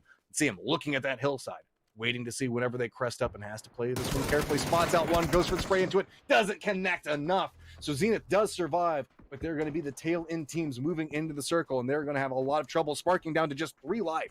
Honey Badger's still sitting pretty healthy, but once they crest the top of this hill, they're going to find a ton of problems ahead of them. Chubba waiting just long enough to pick up a kill onto Luke 12. Will end up falling to the blue now, just leaving Alo for TSM over on the south side of Quarriors. Rumble is still 3 strong. Ooh, gonna take some damage from distance there. Fry's actually on kick W, but be able to stick this med out and survive for the time being. As Zenith and Gascan's actually getting into it on the south side now. Gascan's, we know, slow played things out of Primorsk, get themselves some decent positioning, and now looking to clean up some of these kill points along the edge with these teams that have taken casualties already, but actually gonna lose 2 themselves here. Gaskins find themselves inadvertently pinched. Gravity got into a position ahead of them, and Zenith's on the other side of them. 2 members now down, Nikos and Adam, the last 2 up. Adam's still playing back at distance, and Nikos being the close player into Zenith's positioning. Sparking is still lined up into this point. You can see both of these teams are going to have to move. Neither one inside the safe zone at the time. I wouldn't be surprised if maybe Zenith doesn't want to overcommit to this, while there is the chance that Nico can get the res onto both. Or Alo finally just got spotted out, but you can see it's just going to be so many targets ahead of Zenith. They have to make sure that they take the shots and creep forward. Honey Badger looks like he's staying behind, trying to protect out, make sure that Gaskins doesn't come up back behind Sparking. Sparking's got to keep his eyes close and really focused more to the north and make sure that nobody assaults them from that direction. Now, Nico's going to try and get this res onto Heikman, perfectly LOSing the tree to try and stick that res as Addy and Zovra actually sending shots over this way. As elsewhere, you can see Shrimsy has fallen. Tiggleton and Mime, the last 2 up for Sonics now, and it's Fabled spread along the roadside here to try and punish them. I see Z-Lock going to find a knock onto Faye. That could open things up for Sonics to get aggressive here. Right along the road, we have 3 different teams that are lined up against each other. Ascendance getting some vision on what's going on with Fable, trying to play around it, but Fable does find his own angle to work with. Sonic Singleton steps up, tries to get some sprays into what's going on. Already got one down, and Hella has to be careful, trying to juke out the bullets as he goes. Mine's playing a position away from this point, so can't really protect him, but does manage to jump down the hillside and get a little bit more safety. Just gonna have to play this one a little bit more cautiously. Fabled found themselves in between two different teams as they made the assault for the road. Ascendants now regrouping around this position, gonna try to make their way over here, provide reinforcements for the downed Maji. As Mime gets picked up now by Michael at range. Singleton now in a position where he's got to try and find some kill points before he inevitably falls over on the northwest side of the circle here. Potential actually to reset and maybe... Actually, no smokes here, so it's going to be difficult to find that res on Mime once his smoke expires. Singleton still waiting on sneak attack to show his hand. Maybe find another kill point. I think that Veritas has a little bit of vision in what's going on right now, so that's why we see the hesitation coming out from Tiggleton. He doesn't want to assault too hard. Yeah, Michael's going to go ahead and get the shot into Mime, flush him down. Now, Tiggleton has a lot of trouble ahead of him, trying to figure out how he's wanting to navigate this one. He has to be extremely careful, as back behind this, I think that TS might have a... No, I think the tree line is going to protect him from any vision that direction. Ascendance, though, is getting a little bit more comfortable on this western side of the circle. The circle's going to pop over to him as well, provide them a little bit more safety. And KekW Akira's getting this early compound going to be heavily rewarded. Well, yeah, as this one pulls right over to the west side, giving Ascendance an opportunity to stretch things out a little further here. Sneak Attack and Simply Matt still actually alive and kicking, I guess, surviving the barrage of bullets from both Sonics and Ascendants. Now, eyes towards True Sight, Veritas, they got to make big moves here and nothing but an open field between them and the circle. Both teams trading shots back and... Yeah. Like, what do you do from this position? They're kind of stalling each other out. They have to move from this point across the field. KekW already knows where they're at. Looks like Veritas is going to hop into vehicles at the same time as True Sight. True Sight's going to go to the north, wrap around, and that's going to give vision on where Tiggleton is playing at. Tiggleton might try to pop off and get a kill off of this one. He might try to just play it a little bit more stealthy. Going to opt into the stealthy approach. One team member already running in front of him. True Sight's kind of rolling through this. Veritas not yet leaving just quite yet. Arson going to be rolling by this as well. So it looks like a little bit of a foothold going to be popping out. True Sight does get the path through. Whereas Veritas having a little bit more trouble as KekW has been more focused in on them. Tiggleton creeping forward, realizing the fact that he might be able to get a couple of kills. Now True Sight getting vision on what's happening as well. Quick exchanges going on between them. Tiggleton's going to choose to strike. It might be this opportunity. While this is happening, Fable does have one of their members go down. It's going to be Ascendance now pushing into Fable's position and could continue to push in and try to make him a secondary fight into this. Sonics now finding the angle back behind it, lined up perfectly. Looks into one, looks into two. Picks up two members of True Sight quite quickly. The grenade's going to connect as well. Make it a little bit easier, but finally, it's going to be Red Rider that takes down Tiggleton with a high cost into it. Barry Vibes should be able to get rezzed, but the cost was quite high as now Ascendance is going to have the hillside, and you can see it's going to be Zulmox trying to defend this one up, giving the rest of his team time to res. Ascendance not actually closing the gap to try and capitalize on Tiggleton's damage here. They do get control of the high ground, and now maybe playing the long game, really looking to hold True Sight in this valley, so to say. Two members of Zenith still alive and kicking here. Sparking about to spring the trap and find this knock onto Zofran to open things up. Baddy in a position where we've got to take this 1v2. Honey Badger and Sparking closing the distance rapidly. That was just well played, coming out between the two of them, holding two different angles and just so much control in this area. And going to be rewarded now, as most of the fighting has been happening to the north. That's where we have True Sight at. That's where we have Ascendance at. Ascendance is creeping down the road a little bit, maybe stretching out, trying to see if they can get a little bit more control into where the center is going to be positioned at. KekW doesn't have to move now because they've just got themselves that compound. They're just kind of chilling right now, enjoying everything that's going to be happening. Really, the big movers right now are going to have to be Zenith and potentially True Sight, depending on how they want to play this. Yeah, I mean, there's got to be a time KekW makes a play out of this compound, unless this next one bounces hard to the east and gives an opportunity to ride this into phase 8. Yeah, potentially. Maybe not worth coming out just yet, but it's going to get harder and harder the later they leave it. I think actually everybody else going to have an opportunity to find a spot to play, whether it be hard edge or not, but got to consider that move soon, Matt. Yeah, we've shifted into full-on stealth mode right now. You can see that True Sight's trying to creep their way forward, Ascendance on the other side of this one, Zenith's trying to creep up from the south, and I 100% agree with what you were talking about with KekW. The longer they stay here, trying to climb that hillside is just going to make them so vulnerable.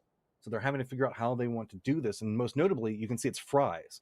He's playing a little bit further to the north, right along the edge of the zone, and I think that this is going to be their way that they might try to leave this one, as they could have a little bit of an easier slope instead of just trying to compress right along that hillside where there's a couple of teams most likely vying for the center position. Now it looks like Zenith, also aware of where everything's being set up, doesn't want to push too far into Ascendance's line of sight. It's going to be Sparking that was trying to hold this down, but Honey Badger still keeping an eye on the compound where KW was at. An optimistic just a lob little. from Sparking there. Fell a little short, but 10 kills on the board. It's one of those things now you throw out a actually- grenade to let them know you have grenades and not come any further forward, right? A warning nade. Yeah, okay. Yeah, warning nades. We do that, right? Sure, I'll let you have that one. All right. Ascendance looks like they've got a lot of their attention focused up on where True Sight is. Two of their members playing from that, and really a little bit of a shift coming out from Zealot's Raven as well. Sock looks like he's managed to spot out one, but Red Rider's got a little bit of a flank position. None of the shots connecting. That nade might find itself a good home, landing right next to him. Barry Vibes does manage to dodge it. You can see KW trying to see if this is their opportunity to move forward. Molotov's coming out from True Sight. Give it a little bit of a slowdown on where we can see Ascendance wanting to play from, but it's going to be Zenith on the other side trying to creep out from this one. And yes, it is going to be Fries making that a little bit more of an aggressive play around here. We have Nitrogen coming up back behind him, but I don't think that Winnie is playing this position. Instead, he's playing to the south. The Fry's going to get rewarded for it. Takes a couple of shots, but sees how many targets are there. Is now going to have to figure out how he wants to play this. This is very hard now for True Sight as they're getting assaulted two different angles. Grenade's going to connect. Nitrogen lines into it. Winnie's still playing the top of this, trying to get a little bit more vision, and Fry's just peeking up. Isak not making the peak just quite yet. The rest of the members of Ascendance now shifting a little bit more to the south, realizing the threats could be Zenith back behind them, and just kind of letting KW have control of the northern area. Actually, Ascendants could get caught sleeping here if Magian's Raven aren't able to hold off Sparking and Honey Badger, because actually now Zelot going to reset, try and find an angle onto Honey Badger. So look like they are perfectly aware of this. You can see out in the roadside behind that Dacia. Sparking actually going to get an open sightline. Is T-Stock actually going to spin around and find a headshot onto him? Shut that down immediately. That's a well-played right there. Good read on the situation. Honey Badger on the 10 life. Notice the fact that he's going to have to fight this. There's a ton of targets ahead of him. Ascendance has got control over this and now has control over the entirety of the west. Now that's freeing up a little bit more of the movement to the north. True Sight's in some trouble as KW has now decided that they're going to force along that angle, and Ascendance now realizes they have control and can force along this angle as well. Isak still just trying to hold control over this area. Zealot gets vision, gets it down, and a flush into one, and now it's going to be Very Vibe trying to peek up. And KW is just assaulting too many angles off of this. He's just trying to stall it out, throwing a little bit of utility, see if maybe they can slow down the assault from this angle. But Prize now shifting attention, takes down True Sight, and is now looking into Ascendance.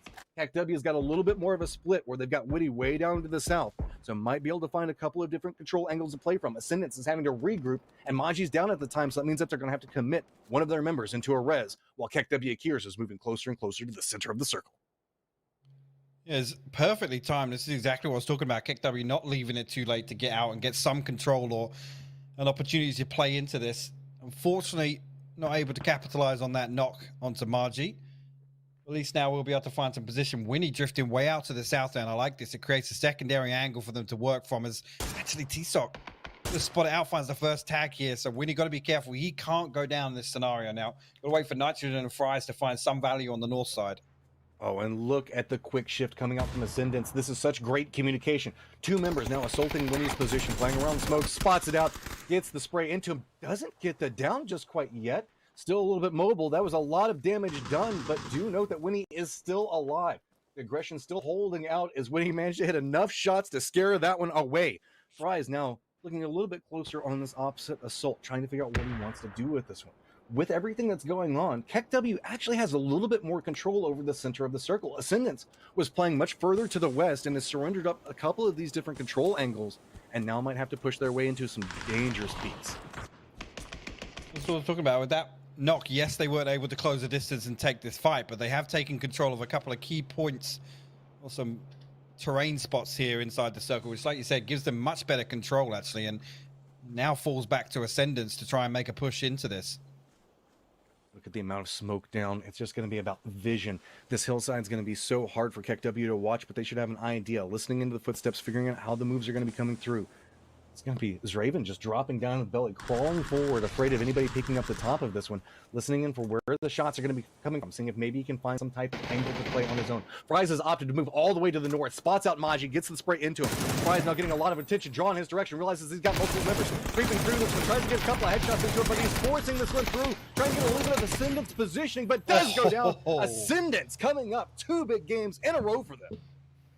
Yeah, really nice finish as well. There's a point where KEKW Keys potentially swing that back in their favor. A heroic effort from Fries nonetheless, but really, really good try. But Ascendant's able to, I guess, maintain control, all of that pressure they're able to relieve on the west side there and I guess control that important ridge. They had a lot of things they had to contest with and realize how much area they had to control. You kept seeing them send one member to the north, one member to the south, rotating through to try to make sure that they kept strength in those positions in case somebody went down and they could defend it through. Again, I'm very impressed with the way we're seeing specifically the communication and the shot calling coming out from Ascendants. They seem to be very aware of where the threats are and how to approach them in the safest manner. And that's how you get wins in the system. And just kudos to Ascendants for managing to pull it off there. Yeah, it's again, a couple of teams that were battered and bruised through the mid game are the ones that ultimately had to try and contest that area of the map. Shout out to Sonics, obviously surviving as long as they did. Tiggleton tried his best to shut down and get away into that late game, but unfortunately didn't land the nade and couldn't connect the 2 sprays, although it was a nice try nonetheless. Also, shout out to Zenith. They were in the thick of it for so long, surviving into the later stages of that game. But guys, we got to go ahead and get everything set, move into our 3rd round of the day. So give us just a few minutes to get everything situated, and we will see you then.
There we go, PUBG fans, back already, and we are moving into our third round of the day and the last Erangel. After this, we're going to have 2 rounds of Miramar to finish out everything to figure out who's going to be our teams, our top 6 teams, specifically, moving into the grand finals for everything. Now then, we've been seeing, I'm going to say, I glanced at chat during break, Hypoc, and I saw that there were a lot of Latin American fans. I feel like Sparking might be getting some love and everything. Shocker. Who would have some thought? new Zenith, some new Zenith fans to go to boot. I mean, very exciting roster, obviously, to get behind. And actually a pretty good game for them. Again, it took some casualties early trying to gatekeep the edge of Primorsk. Obviously playing that road checkpoint. Eventually, I think 300 were the ones to lay down enough damage to kind of weaken them. But Sparking and Honey Badger going the distance over on the southwest side, find themselves 10 kill points and actually 4 placement to go along with it. My eyes are being drawn to Ascendance, though, finding a lot of opportunities in this. I'll be real, I thought we were going to be talking a lot about Sonics and TSM today, but circles have not been friendly to them. With this, though, Ascendance is finding an opportunity to pick up some very needed points, and through this, are very quickly climbing up the overall leaderboard, all things considered. So I really have my eyes caught up on them, and specifically Zenith, where I think are finding a lot of opportunities as well. And let's be honest, they're finding opportunities in dangerous situations, and that's what you love to see coming out from a team that's supposed to play as aggressive as they do.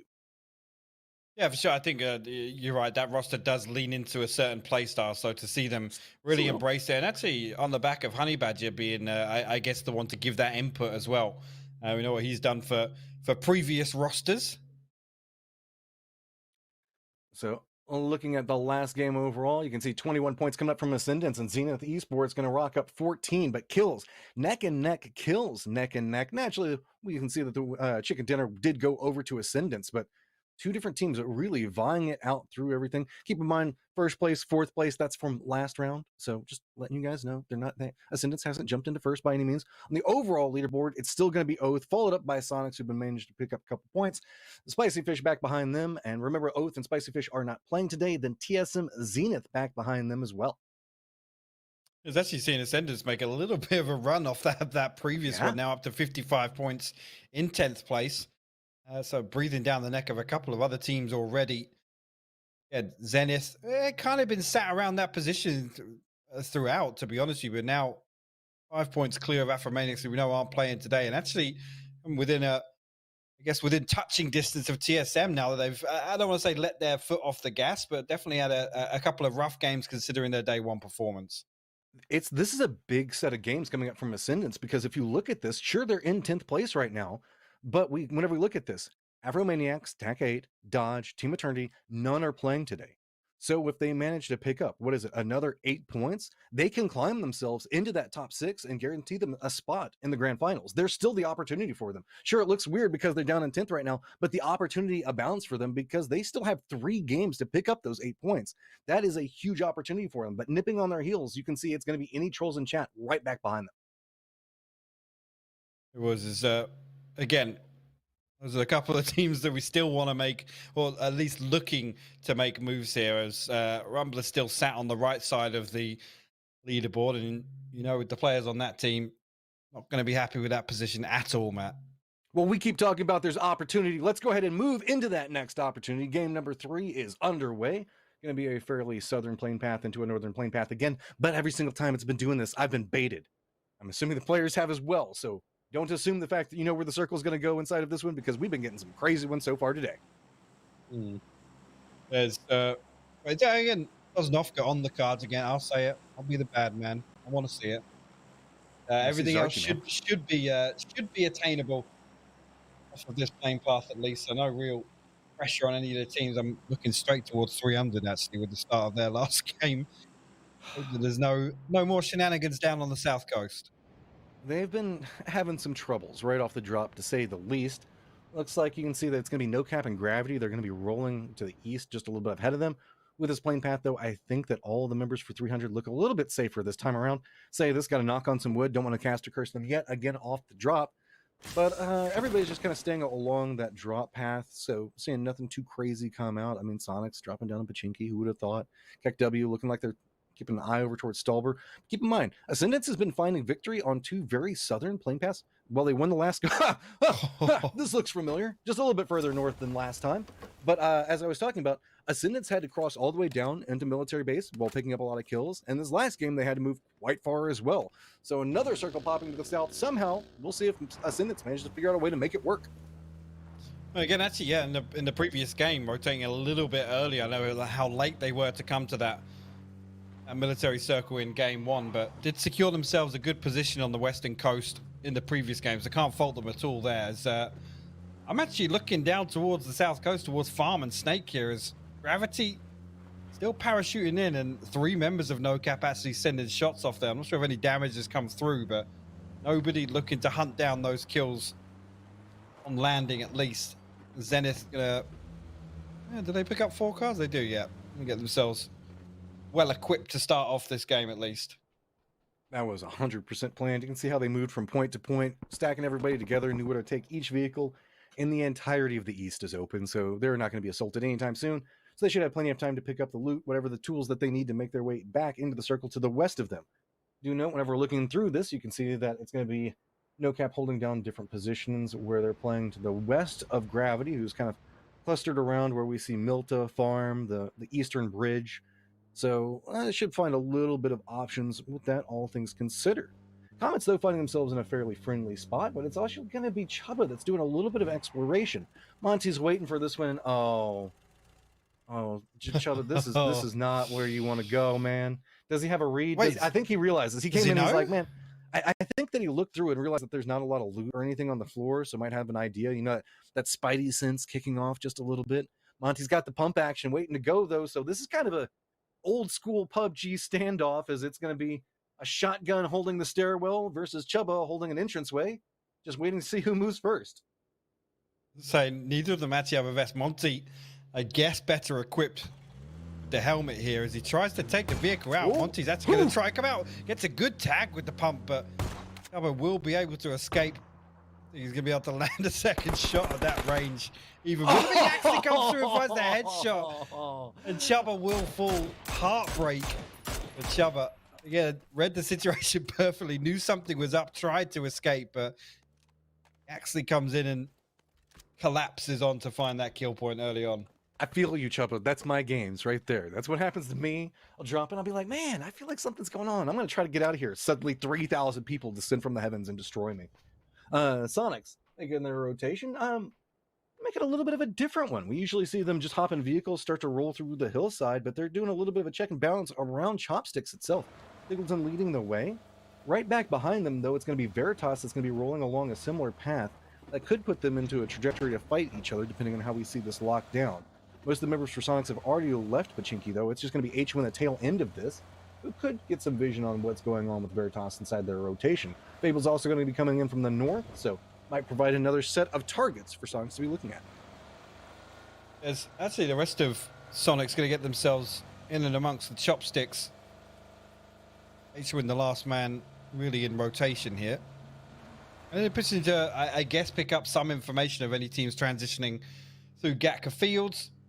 As the rest of Sonics actually look as if they're pushing towards D-treats, which is more problems in the early game for hard shifts. Man, I feel so bad because you see hard shifts make good plays, get good positioning, and then it's just like a ton of people just come after them. Speaking of coming after people, looks like Penta's got some goals, but really the buildings are going to deny a lot of the vision off of this. But the benefit is Penta is kind of the tail end of TSM. The other 3 members have already made their way to the south, so we can at least speed that information over. Say, hey guys, looks like there's going to be a team, and they probably know it's ATC, because let's be real, they know who's going to be dropping to the north of them, so they can feed that information over to the teammates. They know it's probably TS or ATC, one of the two. So we'll see if that stops off. Fable gets a little bit of vision on Veritas. We were talking about they were kind of close to each other. Sonics already kind of leapfrogged their way a little bit closer to center ahead of everything that's going on here. Fable's taking those shots, but doesn't really find too many targets to work with just quite yet. Veritas now going to receive some damage from Sonics, or at least receive some fire from Sonics, but no real damage going through just yet. No knock found in rotation. As like actually, yeah, mine will find Daddy G actually the last ones, and we'll get the kill credit for it as well. Nice shot from Mime at distance. So there's a very strong lineup that we can see that Sonic is leaning into right now. Hardshift still just trying to fend up. Veritas taking those shots, coming out and roll through. Michael's got a line of vision, trying to make a play around it, and does connect in the shots. Good play coming out from Michael. He depends on his team, but Hardshift, again, we talked about it. They play the territory, but there's just so many targets that come rolling through. Looks like Veritas isn't even really done. They're going to go ahead and regroup around this, and it looks like that this Wizard Tower is going to be their home. And by God, they've got a ton of cards to work with if they ever have to make rotation. Down to 2 though. Again, some more damage coming in from Sonics midway through that as a, I guess, a third party as they tried to pull up onto hard shifts. Looking actually back at the situation on the West Coast, it looks like TSM did attempt to set up to greet ATC in rotation, but I did just see, there you go, Norkis and Marcelek get themselves up to the high ground. You can see Kurt playing a cheeky little spot outside the compound, anticipating ATC trying to push up and maybe send out a few feelers. Also, do you know the fact that we had Pinta that was creeping up back behind this? Looks like he's decided to go ahead and reinforce Luke 12. So he should find himself a little bit of a nice situation to work around, finally regrouping with everybody, not being the tail end scout anymore. I do want to point out, we still have a lot of teams that haven't managed to make it to the safe zone yet. Most notably, we're going to see that a couple of these kind of start to bump into each other. Zenith going to be rolling right up back behind Waldo on Rumblers. Got to play this one a little bit carefully, as so many of these teams are kind of rolling around the chinky neighborhood trying to hope that it's safe. Everybody knows that Sonics leaves early, so assuming the fact that rolling by here is probably the safest option. That means the fact that a lot of teams are bumping into each other as they roll through. Rumblers starting to feel that maybe they have an opportunity to pick up a couple of kills, but Zenith plays that hillside quite well. Looks like they're going to roll through this one, so should avoid that. And the next closest target to Zenith, other than Rumblers that they just passed, is going to be Fabled. That's pretty far to the west. Yeah, set up inside Gatka. Oh, mime. Eesh. And mime actually comes down. Luke not showing his hand just yet, but will spring the trap now. Pick up a freebie inside the swamp here. Mime gotta be cursing after that one, after having to readjust the Dacia, clipping the edge of the building. Well, you can tell that's what stopped Luke 12. He thought that somebody had jumped out from Yeah. that position, so he was waiting for it. And then whenever he didn't hear anything, he was like, peeks around. And then there was about the freest kill you're going to find on Mime.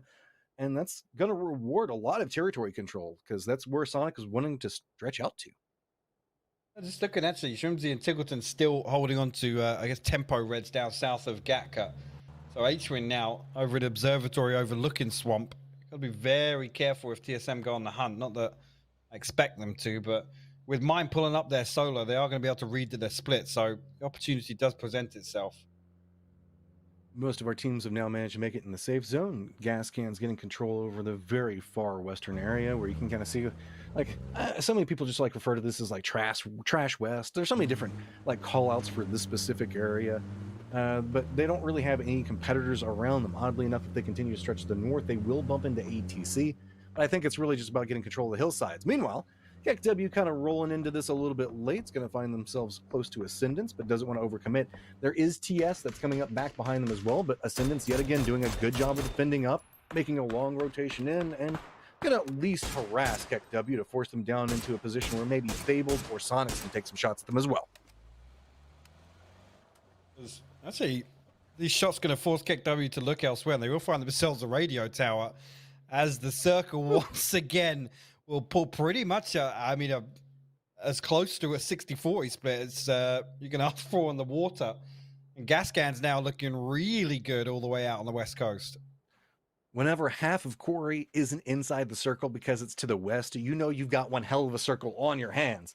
So now where do you go? There's a lot of fields. There's the swamps. There's that area that's to the west that Gascans were playing, but you can see everybody's wanting to regroup, get a little bit closer to the center, and that's leading into a little bit of drive-by action. Shots are exchanging between a lot of these teams with no firm commitments coming in just quite yet. It's going to be Veritas trying to creep around Comet's position as well as 300. You can see it's getting a little bit messy around this point. A lot of teams trying to stack up and using the verticality of the hills to find their own little paths to sneak through. It's the tail end teams, though, you really have to worry about, is there's about 5 to 6 teams that are going to be coming in, not even inside the safe zone just quite yet. Game Trolls in chat do have a couple of targets they can work with, but Gascans assaulted closer and closer. Looks like they're trying to threaten that position, as a lot of damage is now starting to fall onto ATC. But on the other side of this, Sonic's holding up, kind of keep an eye on what's going on, but it's going to be Fries yet again, coming up at a pivotal moment whenever his team needed it. Yeah, Nitrogen is not Shrimsy trying to secure that one, or at least hold on to some control now. Tickleton got the overpick, but very difficult res onto Adrian, as I see actually Fabled sending shots his way, maybe trying to find that flush, and they do indeed. It's Hella to find the kill point there, and 2 members left now. The Sonics stuck deep inside the swamp, as Shrimsy will confirm. Nitrogen now, guess relieve some of that pressure or the possibility of a res coming out. Fabled, getting a little bit of vision on what's going on with KEKW is going to provide a little bit of a reprieve for what's happening to the Sonics at the time. But we do have a lot of teams stacked up around this area. Fabled does have their little bubble of safety, as you can see on the minimap, but there are a ton of teams to the west of them, the south of them. They just have to play this super cautiously. That's why they're leaning into trying to scout out as much as they can on what's going on. Gas can still continuing to harass ATC. Looks like they found themselves another down and flush that they're going to try to get something out of. Gravity, though, still on the chase, finding themselves very far to the south, opted to come around from Morsk and gets this hillside and should be able to spot out a rotating no cap that's going to be in front of him. D-Rich does indeed get vision onto it. A lot of bullets going to be coming through, but the defense from no cap does hit onto him and force him away from that hillside. There's not as many people dying in this transition as I thought it was going to be, with this pulling as hard as it did to the west. Obviously, being circled 2, still a possibility for this to center up and include a lot of this water. Eyes really go towards, I mean, ATC on the west side of the road, TSM still holding on to the lodge compound, just slightly north of that, and 300 scattered along, I guess, the Quarry Fields compound. When was the last time we had a beach ending? It feels like I haven't seen one of those in near on forever. Yeah, definitely not a West Coast one. I haven't seen one for a very, very long time. There is the potential of that, just like you were talking about a second ago, Hypuck. Rumblers look like they're trying to assault the Zenith's positioning off that. Does have a vision, or at least an idea on where Honey Badger is playing this one. Problem with it is Rumblers have to play this a little bit cautiously. This is its own isolated fight yet again. The hillsides around it are really negating a lot of the movement and vision on other teams. So really it's just kind of a standoff between these two, as Rumblers definitely want to enforce this one in a little bit more. But you can see it's a very wide split coming out from Zenith, holding multiple angles as we look through this one. Circle is going to pop, and it is going to make sure that this area stays in play. Sparking, being patient, and that patience pays off. Picks up an easy kill onto Los in the flush as well. So now Rumblers in a little bit of trouble, as Shinboy doing a beautiful flank behind all of this. Honey Badger has been doing a great job of being a distraction behind everything that's been going on.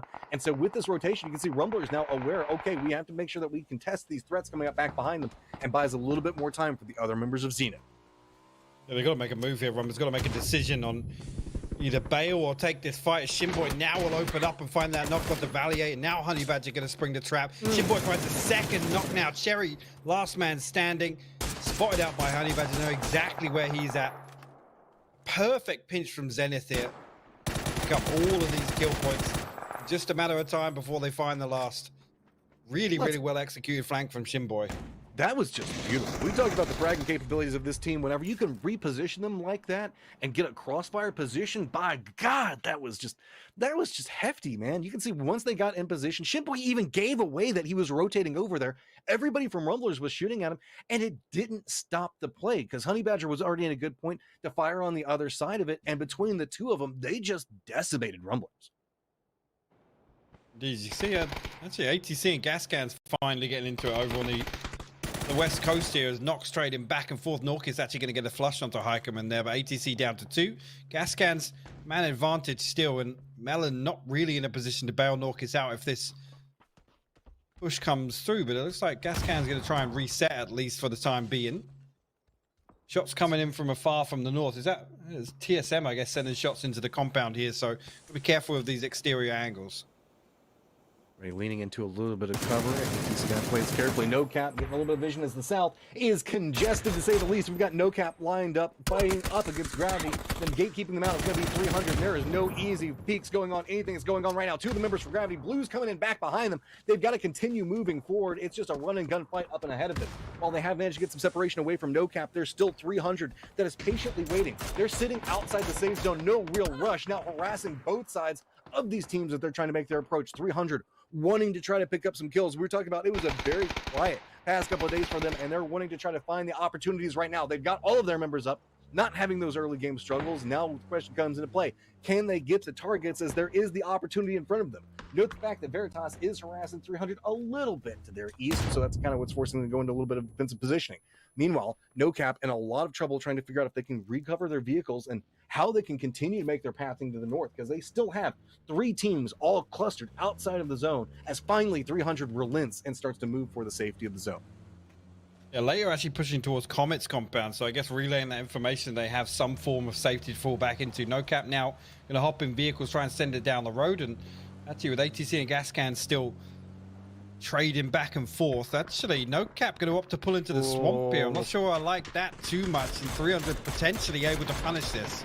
That was not the play. There is too many teams posted up over here. 300's got them perfectly contained right now. Gravity's harassing on the other side of it. Comets should have a little bit of vision. Loeb's last member up for hard shifts. He should have a couple of options to work with.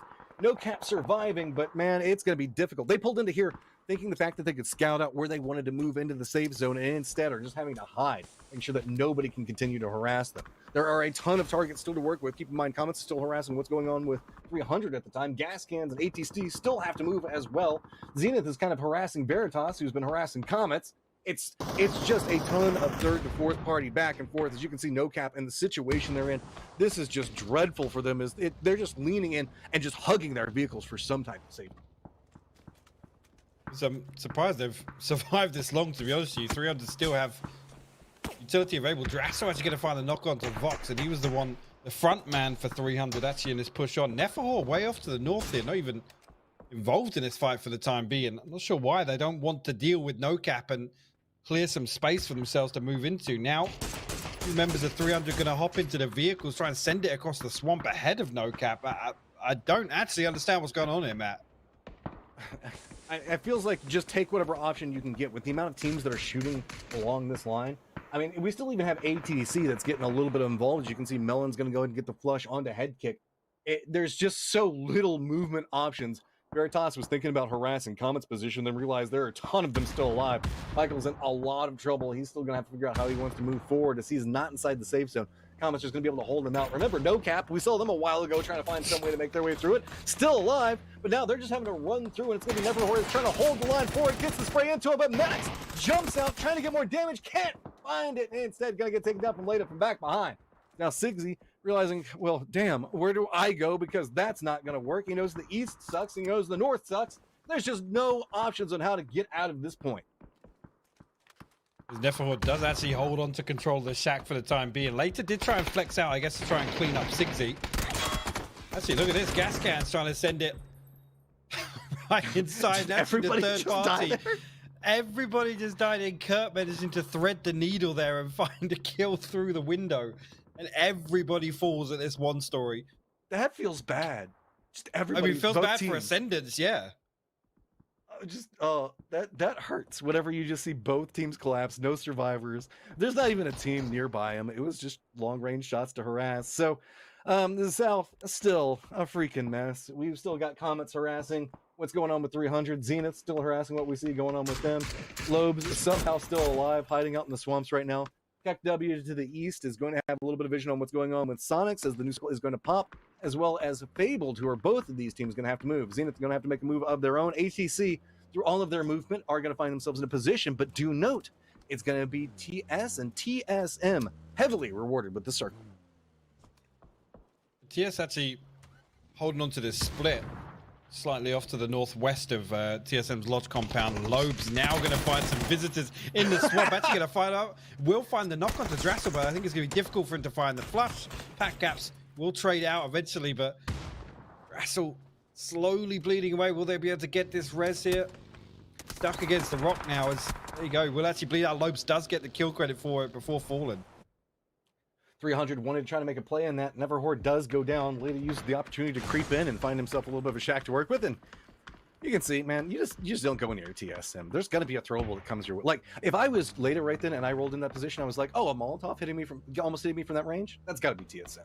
It just feels that way all the time. Fabled, though, on another one of our teams is going to have some troubles on how to move. Looks like they're just going to opt into making a push down into Zenith, who has been harassing them for quite a while. Zenith was trying to make their move, so this is a little bit of a bounce back and forth as both of these teams doing a little bit of leapfrog, trying to find an opportunity. Shinboy for Zenith did move very far forward and is having to take a fight against ATC at the time. So he's aware of the fact that he's got a threat, and the rest of Zenith wanting to come in and support, but also aware that they have a threat back behind him. Shinboy hits the grenade, and now that's going to open up Zenith to really gatekeep out Fable. Looking now lay the damage onto Comets as they try and get out of the swamp. Also Sparking, as you said, trying to hold off the other side to the east here. Stop Fable from getting into the circles. Actually, Poonage gets confirmed, and Dennis will be weakened here as Sparking now. Ooh, he's going to be the one that's going to be pinched. Fable able to get ahead of him. Do note while all of this was going on, Sonics did manage to pick up enough kills to shift themselves into first place. So feeling pretty good about that if you're a Sonics fan, but they still have KW Kiers. They're trying to gatekeep them out. But the real fight is still going on between Fabled and Zenith right now. Sparking's going to have to fight his way through this one as there are a ton of targets. Fabled opting to rush this one through, and it's going to be shots coming out to provide support. And look at Zenith at range, finding the harassment to try to get a little bit of assistance. But do note, TSM has vision on everything that's going on as well. KW Kiers did manage to hold out everything that was going on with Sonics as they made their approach. So Zenith, now aware of the fact that they've got a lot of control to work with, sent down Honey Badger into the face of Comets to try to hold out that angle, while the other members of Zenith are really just doing a good job on harassing Fabled as they've been trying to make this approach. Well, this has actually been beautiful to see Zenith collapse on this and try and bail Sparking out from the shack. Lots of pressure now coming on to Sneak and Simply Matters. Utility invested by Shimboy. Not going to find any damage just yet. Halo will get attacked here, but that nade looks good. He's going to hit the prone. Won't actually find the spray initially, but Sparking going to open things up. Simply Matt, the last man standing, for Fabled now, and this has been absolutely brutal. Honey Badger has to pull away from the other fight to try and rejoin his teammates now, but here goes Shimboy, finds that one. A great clearance by Zenith, and once again now can reset and try and set up and deal with Comets. 10 kills at this stage and now looking to harass into Comet's positioning. But keep in mind, while everything was going on with that, TSM was peppering shots into the backside of Zenith, so they now know they have to play this side of the hill. Comets kind of forced into a similar position as TSM have kind of fought and kind of harassed everybody to have a lot of control of the territory around him. Yaxley is trying to move a little bit closer into Zenith, tries to find the angle, gets a little bit of damage, but doesn't really have the vision to work with. Instead, retreats back, trying to use the hillside. Do note, where they're fighting right now is not inside the safe zone. Both of these teams need to crest up and hopefully spot out a distracted TSM to move into some point on the other side of this hill, or at least clear this out and find some other rotation away from the waiting eyes of TSM. But guess what? There's a new opportunity and a new threat that's approaching, and that's going to be KW rolling in right back behind this. Two of their members already down, and it's going to be Sparking that picks up that last one, takes down Fries, and says, no, we've got enough going on over here, KW. We don't need you over here as well. Zenith still trying to fight their way up the hillside. Just two members. Shinboy goes down. Sparking the last one up as Comets have done a great job of defending this win, and now we're in our top four. Yeah, unfortunately, Shimboy was trying to cook that nade and gets knocked, and it rolls down the hill onto Sparking. Couldn't even get the first aid off here. Now, Comets, little bit of time to try and set up, but I guess find some information of where they want to push towards next. TS still playing split, actually, with Red Rider and Berry Vibes over to the west side of the road. Berry actually going to take the vehicle, try and regroup with Arson and Zolmox, but TSM still chilling in the compound. 4 kills on the board. Good read, though. Look, True Sight realizes the opportunity that they have and where TSM has vision, and manages to creep up and get into assaulting range of TSM, as TSM has been kind of keeping their eyes on what's going on to the north, south, and southwest of their positioning. They don't have the best vision on how True Sight is trying to approach this, and actually, nobody at the time really looking due north. That'd be where Purdy Curdy would be positioned at, finally giving that a little bit more of a glance, as I think that Luke 12 started to get a read on something was happening around him, feeding that over. Right now, we still have Leda still alive inside of the shack that he ran to a little while ago, but Comets, man, right on the edge of the zone, realizing the fact that they've got some struggles ahead of them, but at least just wanting to hold it down for right now, realizing the fact that they've at least got a foothold inside the zone. But do spot out TS, trying to make this rotation. Takes a couple of shots, but that's just going to force him down to his belly. Is TS, I think, was trying to get a little bit more control, maybe take down where we saw Leda playing from, but instead Comets are going to be the one that defend that one up. Yes, just shortly see where the next circle going to post up, and I say TSM still likely to be in a game-winning spot from it. And there you go, a little bit more, just for good measure, a little more circle luck towards the end of this game. Red Rider drifting really far south there. I like this. Is kind of reading the circle, reading the situation very well. They've got time and space to do so, but elsewhere, Zolmox a little overzealous, and Pat Cap's going to punish that, finds that knock. And that is huge. That was the assault on TSM that is now going to be spotted out and stalled. So Comets now regrouping, kind of throwing their resources back to the repositioned Red Rider. Red Rider's going to have to figure out how he wants to try to make a play around this one. Leda's still just kind of chilling, waiting for everything to go down and see if maybe he can find something with it. Question comes into play is Red Rider is kind of our X factor. Is he going to stay down and really compete up against the Comets and try to hold them out, maybe try to stall them off of their rotation, or is he going to regroup and prep for the fight and the assault onto TSM's compound? I think Monty was actually just scouting out, maybe caught sight of Red Rider. Now, I've got to be concerned for his cross back to regroup with the rest of his team as Circle to force him to do so now. And Alo actually going to find Monty on the way down. It's going to make it just 3 kills. Kills here. Another one comes through. Penta actually going to find one as Berry Vibes as well to get one of these kill credits. Later, still just inside on that edge. Red Rider did still have a vehicle. Didn't even spot that out there. We will be able to regroup, but now need to find some form of entry onto the compound to break this hold from TSM. And that is the problem, is TSM's been doing a great job on defending this. You can see that TrueSight realizes that there is an opportunity and a way to make their way forward into this, but the options are not too good. The way that the windows are lined up, really set up along that TSM positioning, they know that that's the weak angle, and really the vision is going to be where TSM struggles from that point. Question comes into play, or how are they going to make the play around this? We're still in circle 7, so there's a couple of opportunities. They don't need to play their hand just quite yet. Leda is along the edge, and he might find himself in a little bit of trouble if a fight doesn't break out to be a distraction to allow him to move. But I don't know if anybody really even cares about his positioning right now. It feels like this is a due lineup between TS and TSM, but TSM says, screw that. We know how you're trying to play this. We know where we're weak. Instead, we're going to run out, spot you out, goes for the shots, but Zulmox lines up, takes down Luke 12. Purdy has to reposition down the side of the hill and see if maybe he can find some type of angle. Throwables are going to come out, but not going to connect. Pinta's pushing up the hillside as well, and the grenades coming up from both sides are stalling this one through. Arson, though, thinks he might have found an angle to try to make a play, does get the flush on the Luke 12, and now it looks like TSM is retreating into position as the circle has popped, and that means that TS is not inside the safe zone and is going to have to make a move towards TSM. I like TSM trying to get proactive there, but you're absolutely right. Zolmox absolutely punishing that peak. As elsewhere, Berry Vibes might actually now capitalize off and get a foothold inside the compound over on the west side. So TSM's aggression not only did it cost them one player, might actually cost them some control of the end game here. Alo, the only one on the furthest south building inside that barn. It's going to be difficult for him really to fend off anybody should they be able to cross to his building. I've still got my eyes drawn to Leda while these bullets are going back and forth. He still hasn't made any type of play. We've got the lineup. It is a 3v4 with Luke 12 going down inside that last skirmish, and Berry Vibes starting to throw through, and you can see that the smokes are going to land in that second story, and that's going to deny a lot of vision. The other smoke does not connect, but it's still going to be enough to get for them to move forward. Zolmox feeling hot and heavy after he just picked up that kill onto Luke 12, creeping forward, but gets spotted out. Pimpus gets a little bit of vengeance for his teammate, but it's going to be a little bit more of an angle to play. You can see that TrueSight does get vision on everything that's going through, does manage to take down Leda, but he was a distraction. Now creeping through, Red Rider's got himself a wall to play from. Penta has gone down as well. 2 members up for TSM at the time, while 2 members up for TrueSight, both juking around each other. Alo takes a ton of damage, trying to retreat away from this. TrueSight starting to find more and more control areas that they can try to play from. See, trying to get that through, I don't think that they managed to get any form of res from that one. I think it's just going back to pick it up.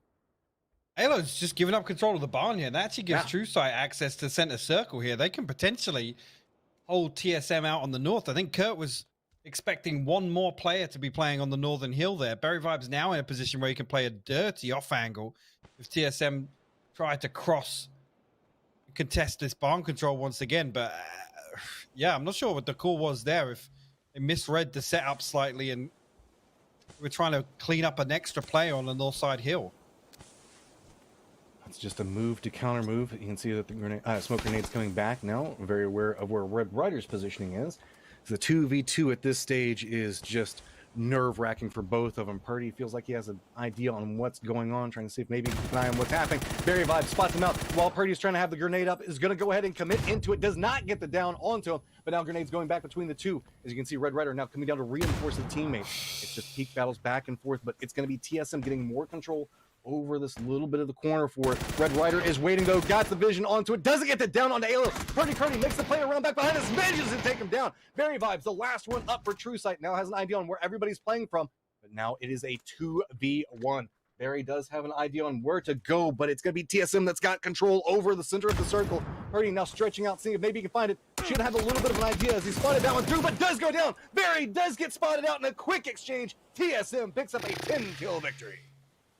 Yeah, Berry Vibes really needed that knock on Kurt, man, when he was cooking the nade. I mean, TSM left an opportunity for True Sight to pick up the win there, but I mean, they're able to recover and actually play back in perfect, find two separate occasions where they're able to isolate one player of True Sight. But wow, what an end game. At that point, like I said, it may be just a little miscom. Kurt expecting one more player up on the north side, but they give Mhm. up the barn building, which gives them best access to the star. So really interesting to watch that one back, actually, Matt.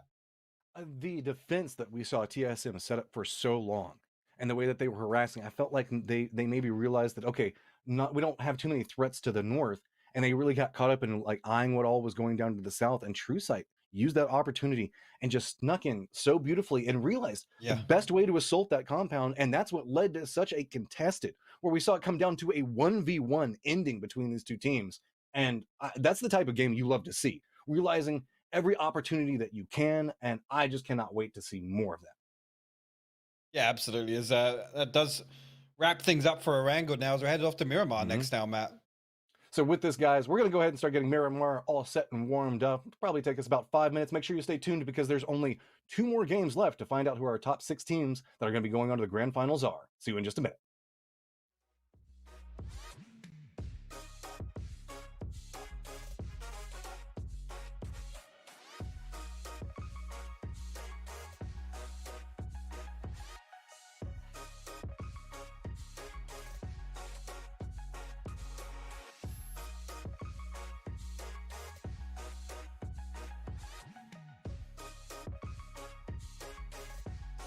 I'm dreaming.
Welcome back, everybody, and here we go, getting everything set up for our last 2 rounds of the day. I've got to make sure that everybody understands. Sometimes I get a little excited, and so I've got to correct myself, make sure you guys understand there's still another week of action moving into here. Also, Hypoc, I don't know if you saw, I got officially reprimanded by PUBG Corp. I'm not allowed to cast or curse any more circles. So in the next couple of pops, the first 2 circles, I'm not even going to talk. I'm just going to let you take those whenever they pop. Yeah, I guess actually once the delay catch up from hears me and curse in the circles, I'll get the same message through, I assume. All right, guys, so let's take a quick look. TSM picking themselves up a chicken dinner, but it was by the skin of their teeth. Zenith Esports picking up a ton of kills, going to go ahead and get themselves second. Then True Sight tied up with them. Well, they do get the placement points. The kill points popped off in Zenith's favor. Back behind them is going to be Comets. Much needed points coming up for 300 gas cannon. Keck, W, Kiers, and any trolls in chat as well. Back behind them, you can see that Sonic's managing to pick up 4 points, are what managed to get them into the #1 position on the overall leaderboard right now. Yeah, and yeah, again, got to give a shout out to TSM. Yes, there was some favorable circles there, but some early positioning and still able to put up double digits from that compound is impressive nonetheless. We talk about, the compound curse and being forced to kind of sit and hold on to a position and not really able to get any damage output or even points on the board to kind of supplement those placement points. So got to credit them there. And actually some ahead of Sonics now by 6 points. You said I was expecting the same thing, Matt, as you. Yeah. Caster math fails yet again. So can't count the number of weeks that events are going to be going on, and can't count the number of points that teams make at the end of it. But TSM, congratulations for now stepping up into first place. Sonics just back behind them at 6 points. Keep in mind, Oath is not playing today, so Zenith still has a couple more opportunities to go through. Spicy Fish, Afromaniacs, TAC8, Dodge, Team Eternity, none of them playing. Still opportunities popping off for Ascendance Esports, as now just a few more points is all they need. And any trolls in chats now start finding some games of their own. See, maybe they can find some opportunities. Yeah, it's actually looking that kind of, well, anything below Spicy Fish really, which is up for grabs. Obviously, that 6th spot. Obviously, with the last week, we can gauge it at the 50%, or the halfway mark, I should say. It's going to be really interesting to see, actually, because there's lots of teams within kind of 15 points or so of each other. That's going to be spicy coming into next weekend.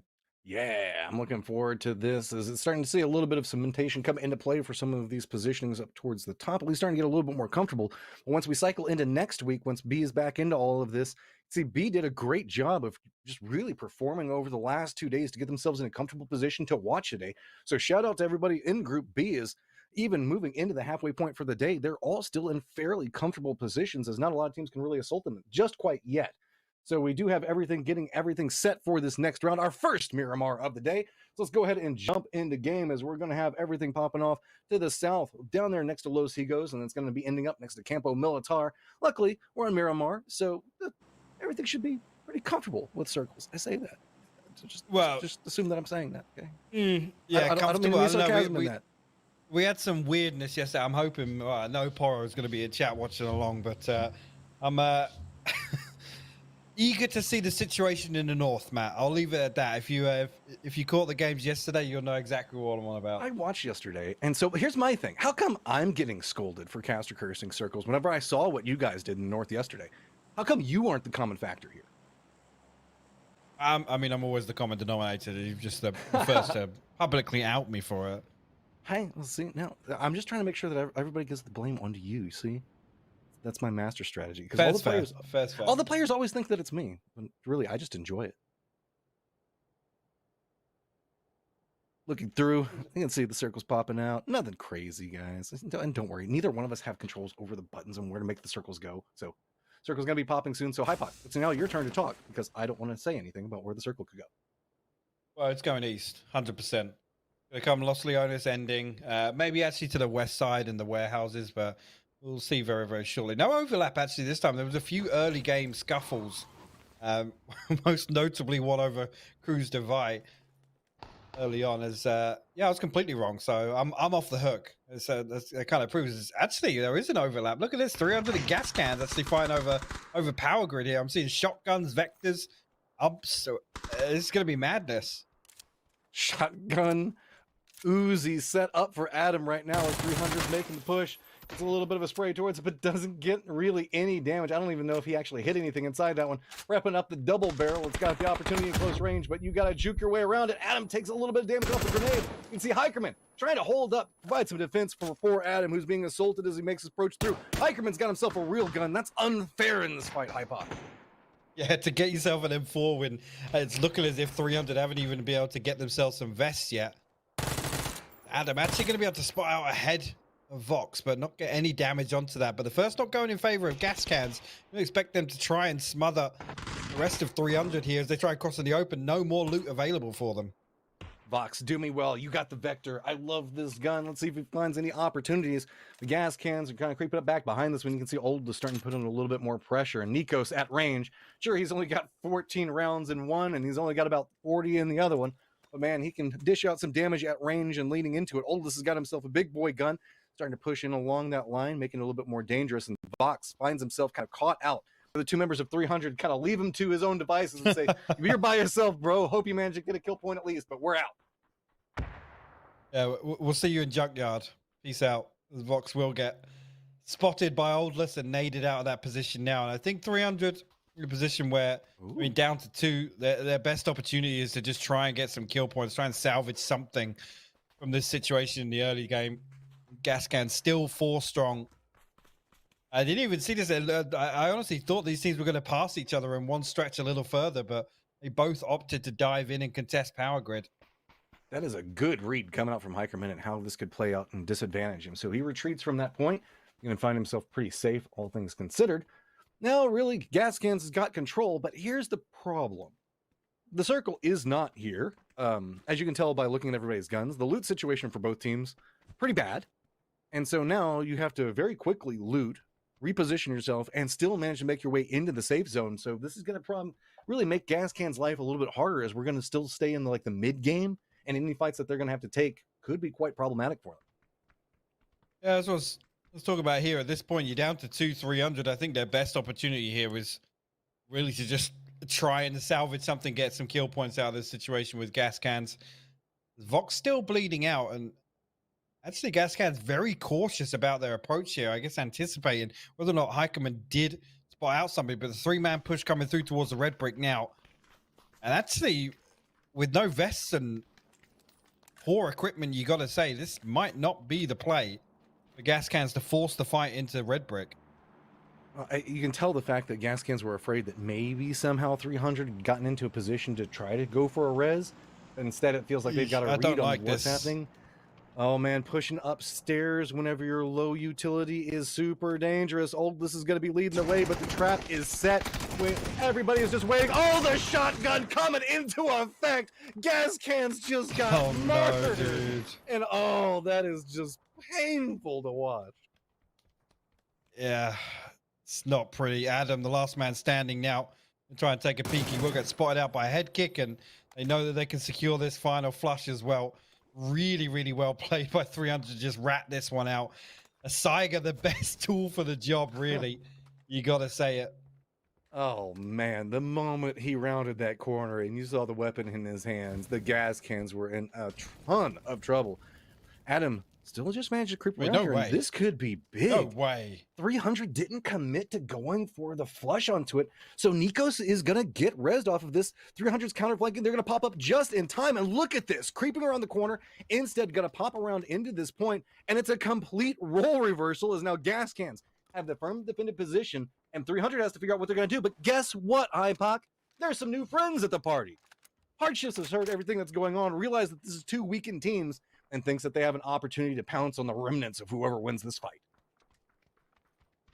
Yeah, this just got pretty awkward because gas cans have swapped out their primary weapons to shotguns as well, so they're able to set up, like you said, in a role reversal here as 300 now being stuck on the outside of the building, potentially at risk of dying to hardships here. You can see we've already come up to investigate, and I think is that Chubba over to the west here? Maybe you already caught sight of later in head kick on the roof. Oh, with those shots, it's going to reveal it. Yep, he spots it out. Chubba gets down late. A head kick, realizes he is in some trouble.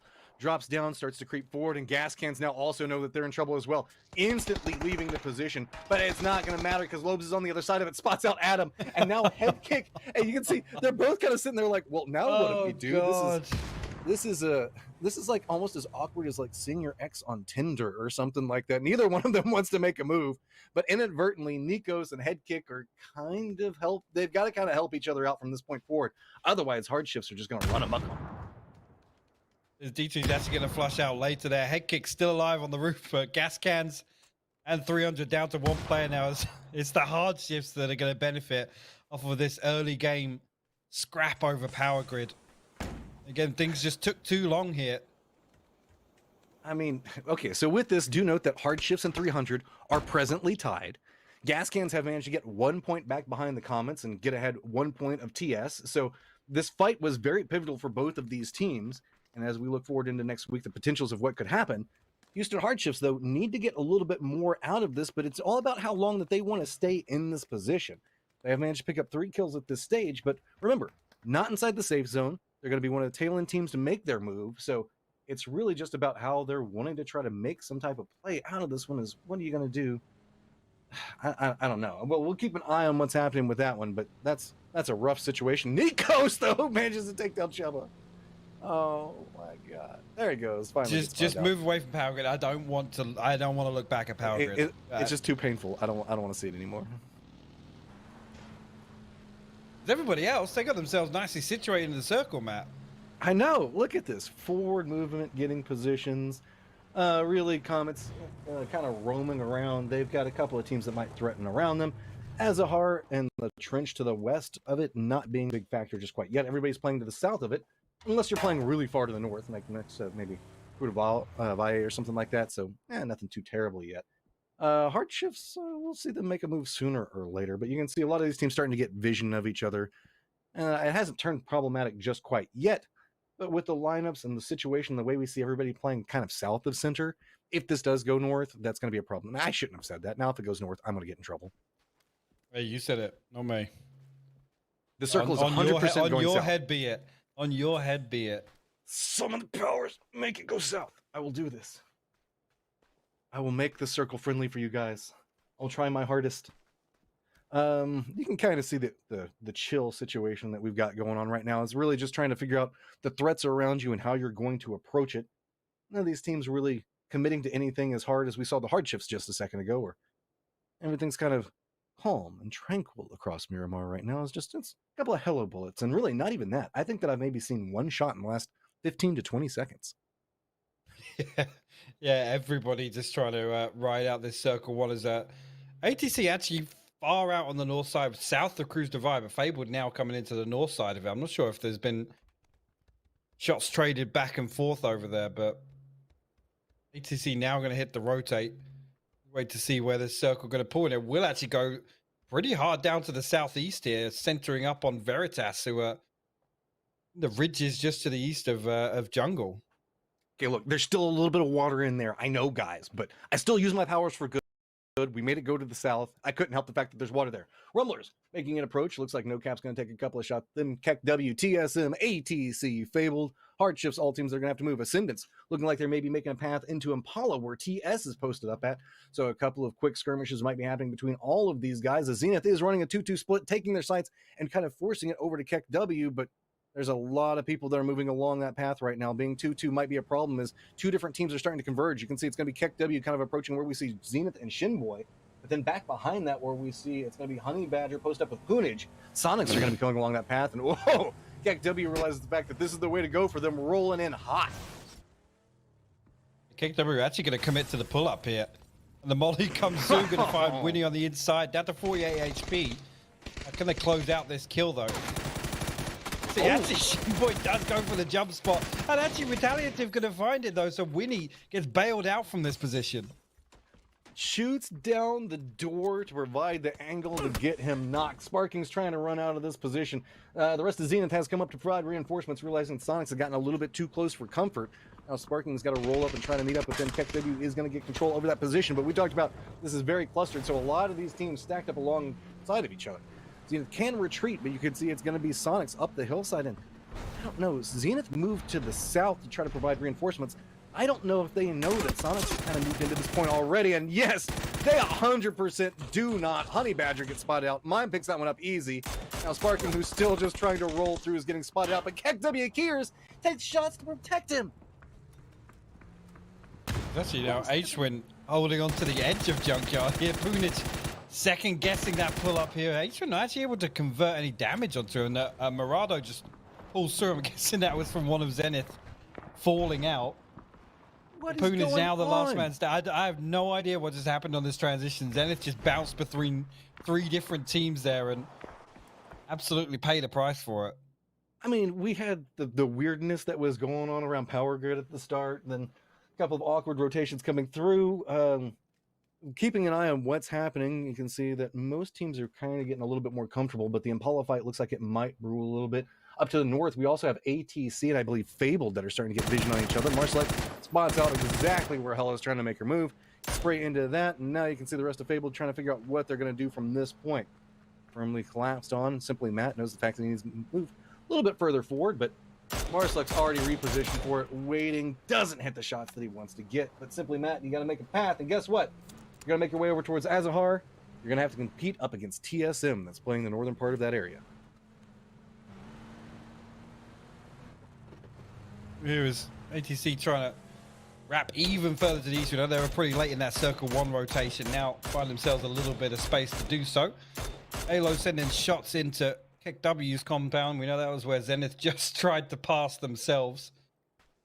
TSM find themselves in a lot of space, actually. Now, if this does center up, actually going to give them an opportunity to still play this high ground over on the northwest side. And maybe actually find some good access routes in towards Junkyard where Sonics are positioned. Yeah, really, it's just this mess around Impala that's a problem. ATC should be able to find a path to come in. They might have to bump into comments depending on how they go. Most of the other teams feel a little bit more comfortable, except for maybe Hardshifts, who are getting shot at right now by 2 different teams.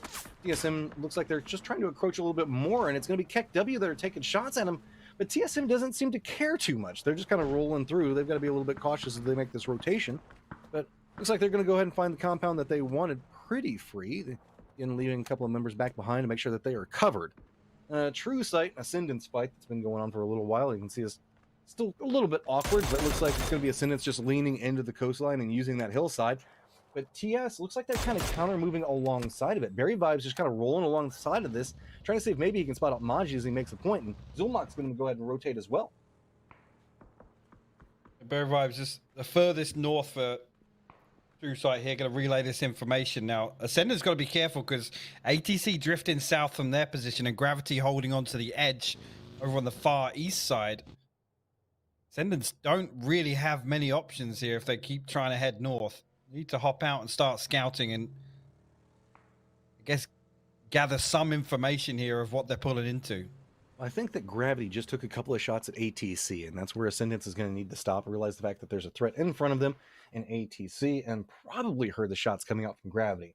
They didn't have the cleanest vision on where Gravity's positioned at the time, but you can kind of see the interesting setup of what we've got going on. Ascendance is on the low side of that hill, but can't see it because of a little bit of a rise. Can see ATC, and ATC can see Gravity. So it's kind of a mutual gate-get position right now, as TS should find, now that they've abandoned this fight, are going to easily find a path inside the safe zone. Now it's just all about how Ascendance wants to play this, is a lot of these teams just trying to gatekeep out. You can see Comet's got a little bit of an idea on where ATC is as well. Keeping an eye on their positioning is, I mean, ATC has managed to kind of scope out and position on this one, and well, Yaxley is defended up right now. He's just waiting to see if anybody comes this way. Actually, just AFK, map open, feet up, for sure. There's Drassel will actually take a tag. I was going to say he probably just spotted a jump spot somewhere. Kurt's rocking an Orm, which you don't see every day. We'll find a knock onto Winnie as looking like TSM actually going to make moves off of that. Not pulling up to the compound, but we'll make moves south out of compound they did choose in the valley. That's The one of the things I Ascendants here really do manage to... Sorry?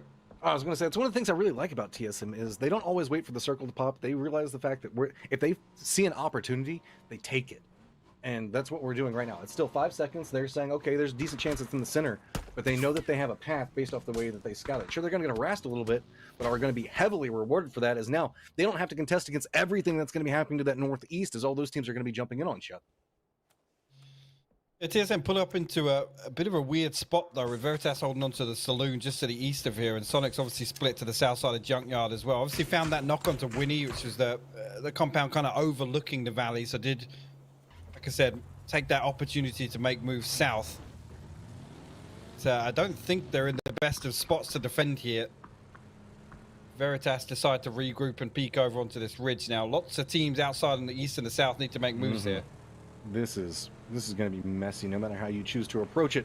A lot of people posted up at the time, but Comets looks like they're going to make their way to the south.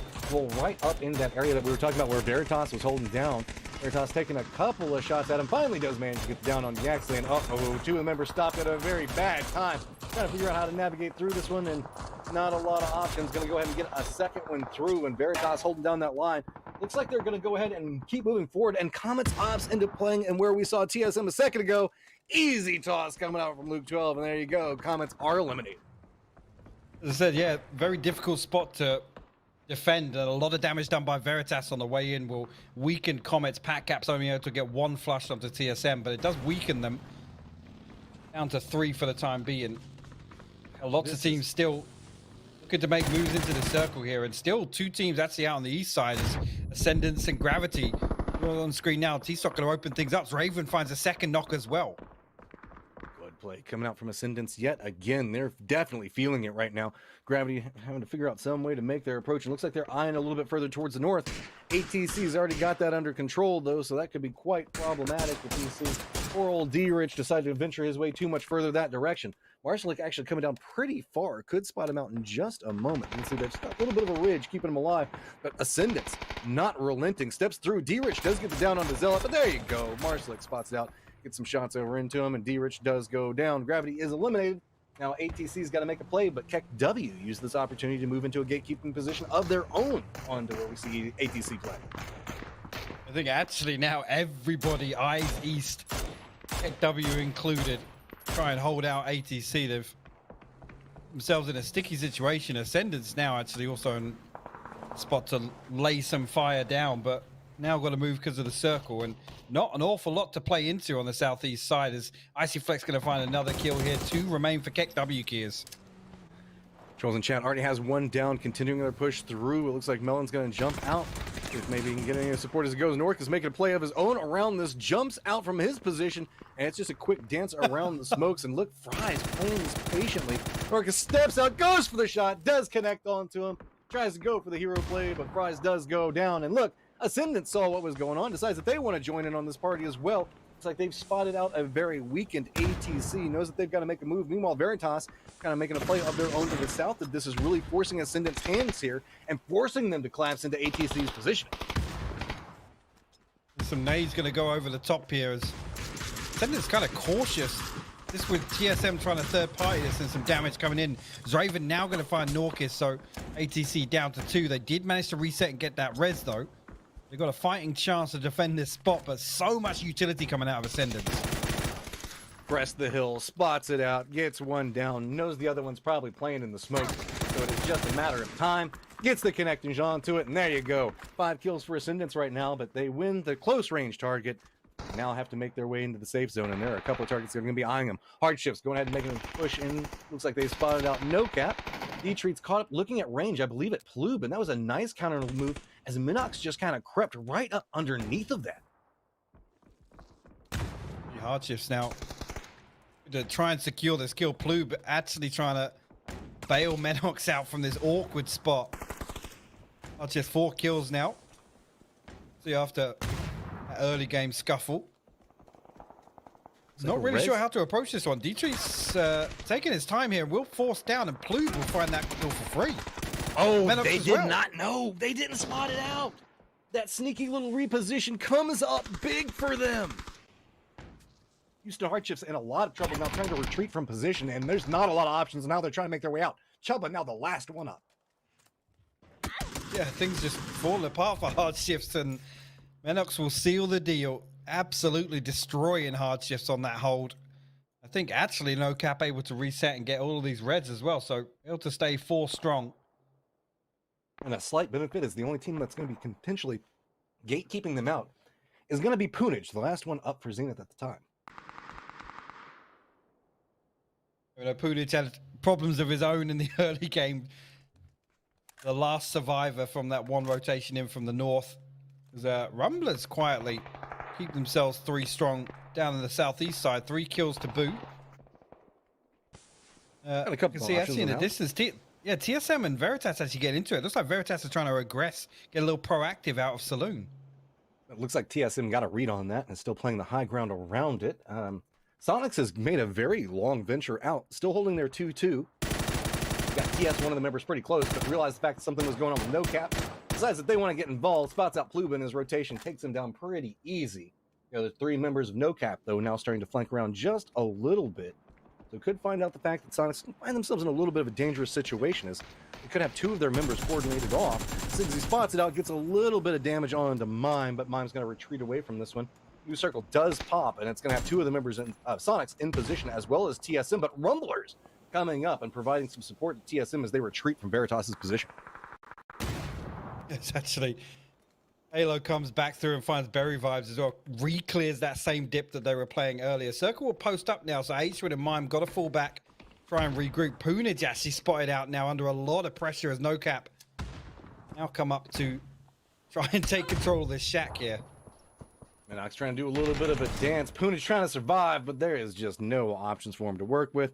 Rumblers hears this, and you can see that Los is kind of positioning on that. I don't think that he has vision just due to the nature of the beast of how the hills are set up around here right now. So No Cap doing a good job of surviving as they make their run and gun approach into it. But Rumblers with this wide split is going to get vision onto Luke 12 and gets him down. Los is also going to spot out Minox, take down the hero that we saw just a second ago, get the flush onto him as well. So Rumblers doing a good job on picking up kills and finding opportunities as they make their approach. 1 member now inside the safe zone, but they are spread so far across.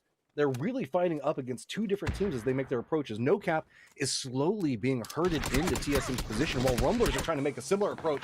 And finally spots out Los, gets him down and gets him flushed. And just 2 members of Rumblers have to figure out how they want to make a play onto this. Do they want to continue in, or are they just going to retreat? Never mind! That was perfectly cooked. Lands right on top of Cherry. Now Valiant all by his lonesome. The perfect nade there. Valiant down to about 15 HP as well. As No Cap able to deal with lost HD and find themselves an angle onto TSM's dip. But Luke 12 turns around, will find Ziggsy. Hurdy-Curdy, low HP. 1 tag comes through from Adit, but trying to reset for the res here. Sure, he just needs to challenge. Another nade comes through as well. Oh my god, it is so hazardous. Adit's just trying to survive while this is going on. Sonics has crept up right back behind TSM, finds the angle, takes down Alo, feeds the information over. Tig has got a lot of targets in front of him and has to play this one carefully. Retreats away from it. You can see Shrimsy looking on the other side into Adit's position, knows exactly where that's posted up at. Meanwhile, Ascendance is creeping forward, but at range, it's going to be the other 2 members of Sonics trying to hold it out. Adit somehow staying alive inside of all of this. Rumblers go down. Molotov lands on top of him. Adit's got nowhere to go. He's going to go ahead and go down as well. And that puts us in our top 4. TSM still in some trouble, though. Remember, 2 members of Sonics looking right into where Luke 12 is positioned at. He's just clinging on to the smokes, but Ascendance is using this opportunity and a very split 2-2 coming out from Sonics to get a little bit more territory of their own. Yeah, and actually Ascendant's back away, which leaves the opportunity for TSM to try and get this res, but Luke 12 going to catch the molly here, and Shrimsy going to follow things up with an nade, and TSM dealt with now. Sonics can turn, try and take this fight clean with Ascendance, or at least fend them off for the time being. Simply Matt did manage to slip into the backside of Junkyard on the north. Now, Sonic should know there's a solo somewhere. Mime got to be careful, though, because if Sonics...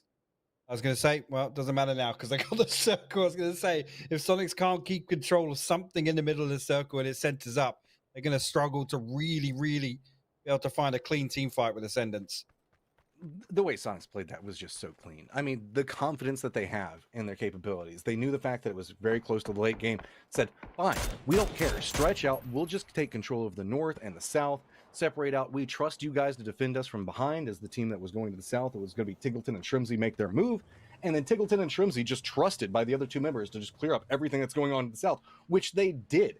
Now Ascendants in a very precarious position trying to figure out how they want to assault this.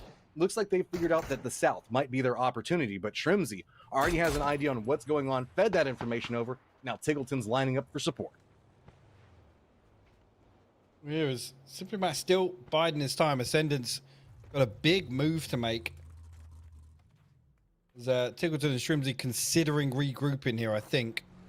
Mime pretty much has been on just constant watch for a solo. I think Sonic's got a pretty good read now of where Simply Matt might be, with a lot of this terrain out on the north and east side getting cut out now.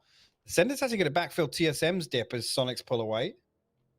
Shrimsy and Tiggleton now have control of the south side of Junkyard, which is going to give them much better access to Phase 8 once it posts. Just a shout out to Ascendants. They've been playing their minds out today, have crept all the way up into 6th place at this time.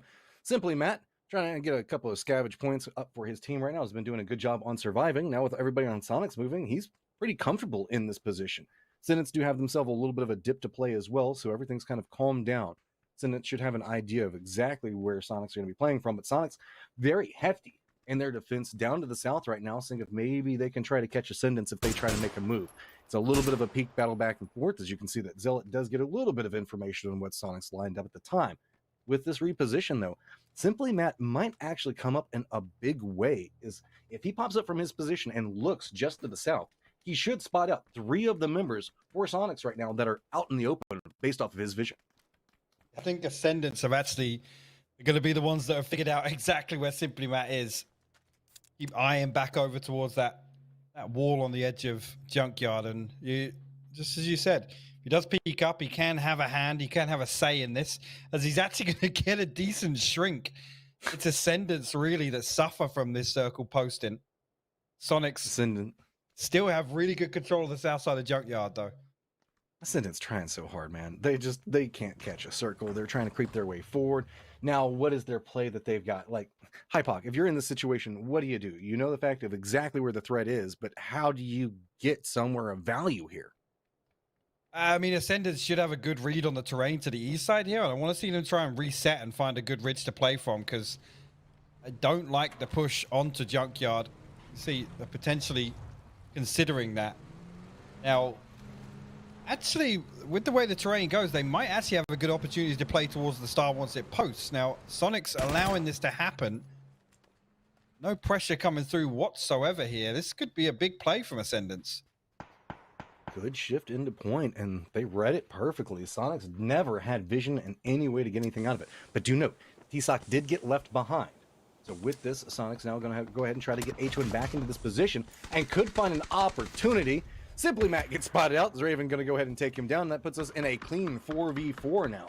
Really, it's closer to a 3v3, 1v1 style situation as Maji gets the vision on H1, takes him down, and that's going to open up the opportunity for T-Sock to start creeping his way forward. Zealot now being a little bit more aggressive, and just like you were talking about, Hypoc finds a way to assault very close to the center of this circle. Yeah, this is huge from Ascendants. If T-Sock can actually survive, it's going to be tricky for him to go over the ridge. Now, that is absolutely massive for Ascendants to keep 4 alive, because Sonic's now backs against the wall. Once this circle closes, not going to be an awful lot of time for them to try and approach. I don't think the utility is going to be great. With pushing up and third-partying TSM, I think they had to invest an awful lot of utility here. So I'm talking smokes, flashes, all those sorts of things now as Ascendants just spreading out. Look at the zone control here. This is just ridiculous. The amount of angles they have to work with. Sonics has got near on nothing. A Cub looks like they're throwing out a little bit of utility that they've got at the time, but T-Sock's already got a beat on this. I don't know if Sonics even knows that he's here. Zealot's already repositioned. Finally, Mime spots him out and gets a little bit of damage into it, but that's whenever Zealot comes alive. Gets the shots onto Mime. Sonic's trying to make a move using the vehicles. Tiggleton tries to go for a flank around and does manage to pick it up, and somehow Shrimsy's still alive. He survived so long in this to be a beautiful distraction. Quick exchanges back and forth between all of these team members. Ascendants now with just 2 members up. Tiggleton realizes he has an opportunity trying to spot it out in this angle, but can't quite connect through. Now he's got to make his own play, trying to make a little use of the smokes that he has left. T-Sock trying to counter move around this, trying to get a res back on Maji just in time, trying to connect onto it, but it's going to be a pickup, and finally Ascendants finds the angle, picks it up. Nice plays coming out for them to walk away with 14 kills. Yeah, beautiful play by Ascendants there to basically wrap around. And yes, it's an unfortunate shift for Sonics after they prioritized the south side. H-Win tried to play anchor and stay up on the hill, but just perfectly played from Ascendants. Like I said, the way the terrain is laid out to the north side of that mini junkyard compound, Ascendants were able to spread so effectively and take so much control away from the Sonics. Just that little bit of a move in the cars and reading the terrain, and then just like you were talking about, the way they set up was Sonics just had no options. They just had to send it in different factors, and they almost managed to turn it around just with firepower. But guys, we still have one more round. We're going to go ahead and get everything set up. We will see you guys in just a few minutes. Make sure you stay tuned.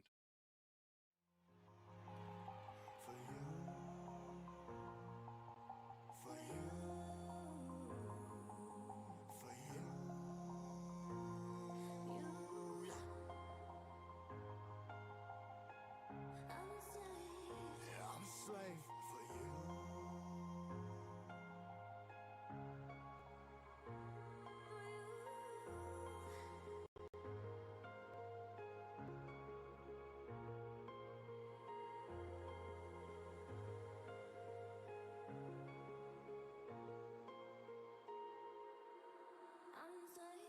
Ripping harder, more less. Never stop, no rest. Till the stress is breath in my chest. Till it's diamonds wrapping my neck. Progress to a god from a goddamn mess. Hopeless, more tests. More blessed. Dug deep down, trying to find my best. Find a beast, had to kill a conquest. I'm next. I'm too on till I'm too off. Come down, make new thoughts. Like jumping off of that rooftop. Hold my camera when I do not to make moves based on my mood drops. Like who's lost? Like who's lost? It's yours. Steadily killing me, running my brain full of shame. I don't wanna lose it. Full of stage, trying to find my pain. I see something coming out of that rain. My game really not tame. I'ma never slow down. I'ma never behave. Stuck inside this prison, inside this cave. It's taking over.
One more game left for this week, and man, we've had ourselves a quick rise on a couple of these teams.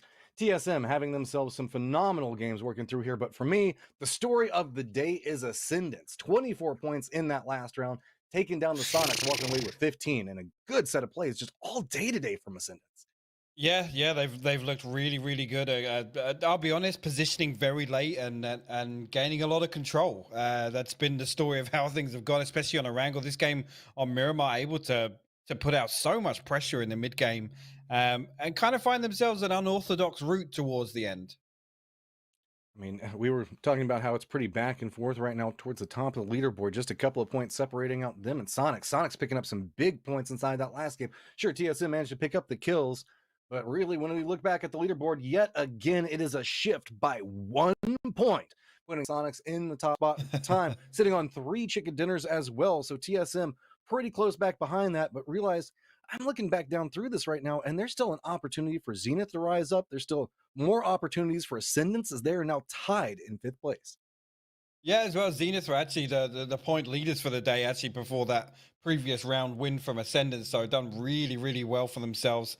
TSM got themselves into a sticky situation, I think, playing a little too early into the dip, and a couple more teams that were able to pressure them on the south obviously left that opportunity open for Sonics to then come through and pretty much clear them up for free, right? They had a perfect opportunity to peek down into that dip, as we saw Shrimsy and I think H-Win laying down some utility damage.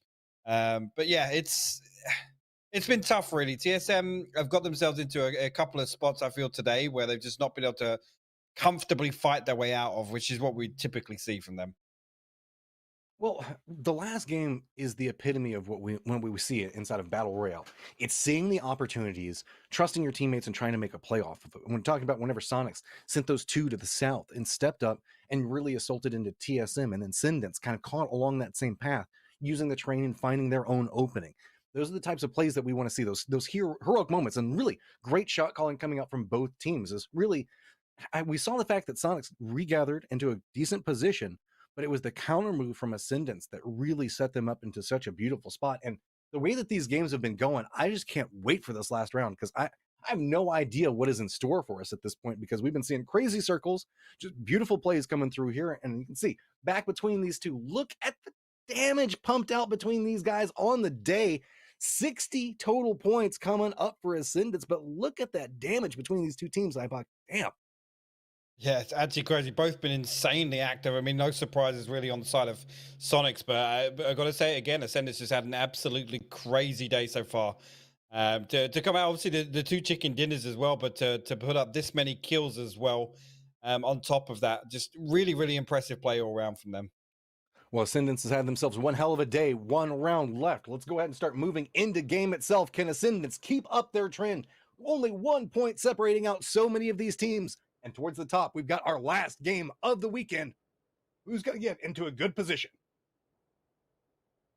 Decent play as well. Lots going to be attainable off this one. So, I mean, I missed it last time, but hopefully there's no more early game overlaps here. I'm going to keep my eyes glued onto Power Grid to see if that does happen once again. It look like they're both stretching that way, so we might just see it. Oh my God. All right. Well, we talked about it. Sometimes you just got to contest and say the fact that, okay, we're going to lose some points here, but it's needed for us. The question comes into play. If you don't get yourself into a good position, I mean, I guess there still is the next week of action. So sacrificing a couple of games now, not the worst, but you can see really it's gotten kind of messy. Those parachutes are directly over each other right now as gas can's going to be coming through right back behind them. No. Everybody's going to land. Nobody's going to go to Power Grid. They both pulled into safety. So inadvertently, now they're going to have less loot as if they went to Power Grid, but be in the same predicament. This is a problem, to say the least. Yeah, this is an awkward space for 2 teams to actually drop into. As now I think 300 going to try and settle for the east side. Gas cans look as if, I mean, initially look as if they've got the better half of the loot with what weapons they're able to pick up. SKS and SLR across the board. Actually, a Neferhor, the only one with an assault rifle or anything fully automatic for 300. Do it, Neferhor. I see you got that Winnie in your hands. Give me a Winnie knock. I want it so badly. This is, oddly enough, a lot of very long-range weapons coming up in the hands of 300. So They don't want to play this too close. You can see the circle has popped. It's pretty far to the south, a lot of water. I didn't even mention the circle. It's not my fault. I'm staying caught up on what's happening right now between these two different teams, though, is the reposition coming out. You can see that 300 is trying to line up in a ranged defense based off of what their weapons and utility that they have at this stage. Gas cans, though, if they can find a way to approach this, I mean, really, it's kind of awkward in a lot of different angles. Like you're talking about, this is just such a weird place to fight in general, and to do it with these tools, like, I don't know, man. I'm going to say so. I've just seen Mime reposition to the west here. I think fully aware of the situation that's happening and where these guys are going to have committed to dropping. Now, if he comes in to try and third party this, because Tiggleton's on the move as well, if this drags out once again, might be a similar situation to what we saw in the last round with a third party coming in to be the victor of this hot drop. Well, I mean, we're looking at kind of the way everything is set.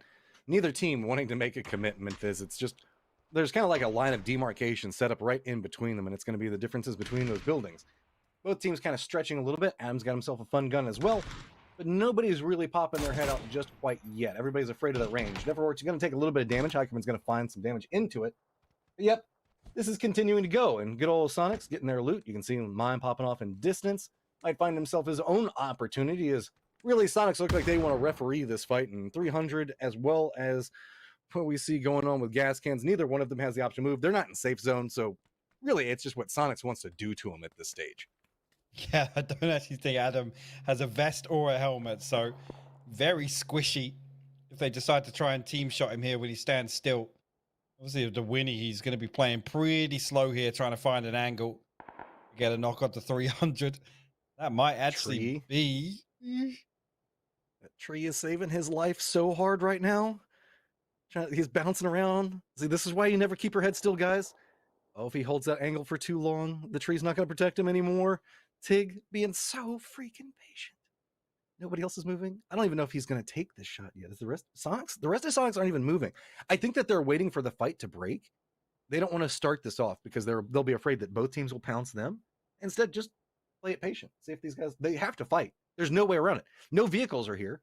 These guys have to fight and finish this. It's just a matter of how long do Sonics want to stay here and wait for it. I think they've got all the time in the world to wait for this. Shrimsy and H-Win. Don't do that. You don't walk in front of your teammate. They've already made it all the way into the circle here. Is Vox now the next target for Sonics? Also no helmet, so very, very squishy. Now actually going to open things up as a lot of damage comes on. I'm actually going to steal Adam away. Vox did find that knock, but now... You see that frustration on Tig? He was like, out of all the people to shoot that one? They've both got to be so tilted now because they know that Sonics is just going to be sat here waiting. This is... Okay, so just to give you guys a heads up, H-Win's already moved in the circle. He's just a little bit west of Los Hinos. Oh, yeah. So Los Leones, Shrimsy might be coming in to maybe flank around the other side. I don't know, man. This is just weird. 300's like, okay, this sucks. Let's try to get out of here. I don't even think they have meds, man. They have nothing. This is just literally nothing. Nothing. I mean, they could essentially find a couple of sticks, rub them together, make a torch, and throw it at the other team, and that would probably be better than most of what they're rocking right now. Now the question comes to play: if you're either one of these teams, and sure, let's say you even get separation, where do you go? There's nowhere to even get loot. I mean, they don't even have vehicles. Neither of these teams have vehicles right now. If 300 gets away, they're just going to be able to make it down the hillside to get to this point where everybody's going to be rotating and get shot. Like, what do you do? Yeah, it's I mean, if you get a hot drop, it's got to be a little more decisive than that because both teams, I mean, in a situation, I hate to say it, Marselek now actually pulling towards the compound as well. So a third team in the mix once again after Mime and Tiggleton going to pull away. But this is just trash time now. I mean, somebody's got to make a move because they're both just going to end up dying to the blue. No meds, no vehicle, no hope. I mean, maybe they can scrap something together. It looks like 300 did get the distance, are going to start creeping their way down the hillside. TSM's already rotated in front of them. ATC is looking like they're trying to climb the hillside to the north of them. So that might provide them a little bit of support in what's happening. But I just don't... Like, even if they get... I'm calling it right now. 300 and gas cans are going to separate, go both back down the hillside, and approach the circle at the same time. If ATC or TSM doesn't kill them, they're still going to bump into each other with near or no loot in a second. And I'm just going to lose my mind. It'd be the most ridiculous thing ever. Now, you guys have probably seen a couple of knocks come into play. That's because the South, while all this has been going on, everybody decided, hey, we don't want to go to Los Leones yet. Not this early in the circle. So everybody is playing south of Los Leones, and there's so much water in this, it means that everybody is kind of stacked up on top of each other. Everybody does have a place to play, but it's pretty close. This is I'm sorry, I've got my eyes glued to the map stream now. Marsalek is climbing. Nefahor somehow has slipped in behind them now. I honestly don't know what I'm watching. This is beyond Game 6 scrims level right now. I seriously need some Benny Hill music playing in the background for what is going on with these rotations. 300 looks like they decided that they wanted to go back up next to San Martin. But ATC doesn't want to move. So they're still there. And guess what? They're shooting at gas cans all the way across over there because they have no idea 300's even next to them. Oh, for God's sake. What is happening? For God's sake. What am I watching? I don't Nefahor obviously now heard those shots. I mean, he's seen the knock in the kill feed. He's got to have a pretty good understanding of what's going on. How do I play by people falling? I don't even know anymore. All right. Vox still hasn't found meds. He still has no meds. The blue's only half a kilometer away. Gas cans are now shooting back towards ATC. What the hell is going on in this final game? Hey, Head Kick found a car. That's big because maybe he can pick up at least somebody. I don't know what type of car it is. I don't know, but there is at least a way out of whatever is happening here for one of these teams. ATC though is probably going to rotate down into where we see Leda and then positioned at. Yep. So they found a car, God's sake. Now rolling out into the blue with limited meds and very few weapons on the back of a buggy with no armor. But Shrimsy's going to get picked up by Pretty Curdy as he crests into the circle. I don't even know. This looks like a remake. This is the sort of thing that happens when there's a lobby remake, when everyone's just given up.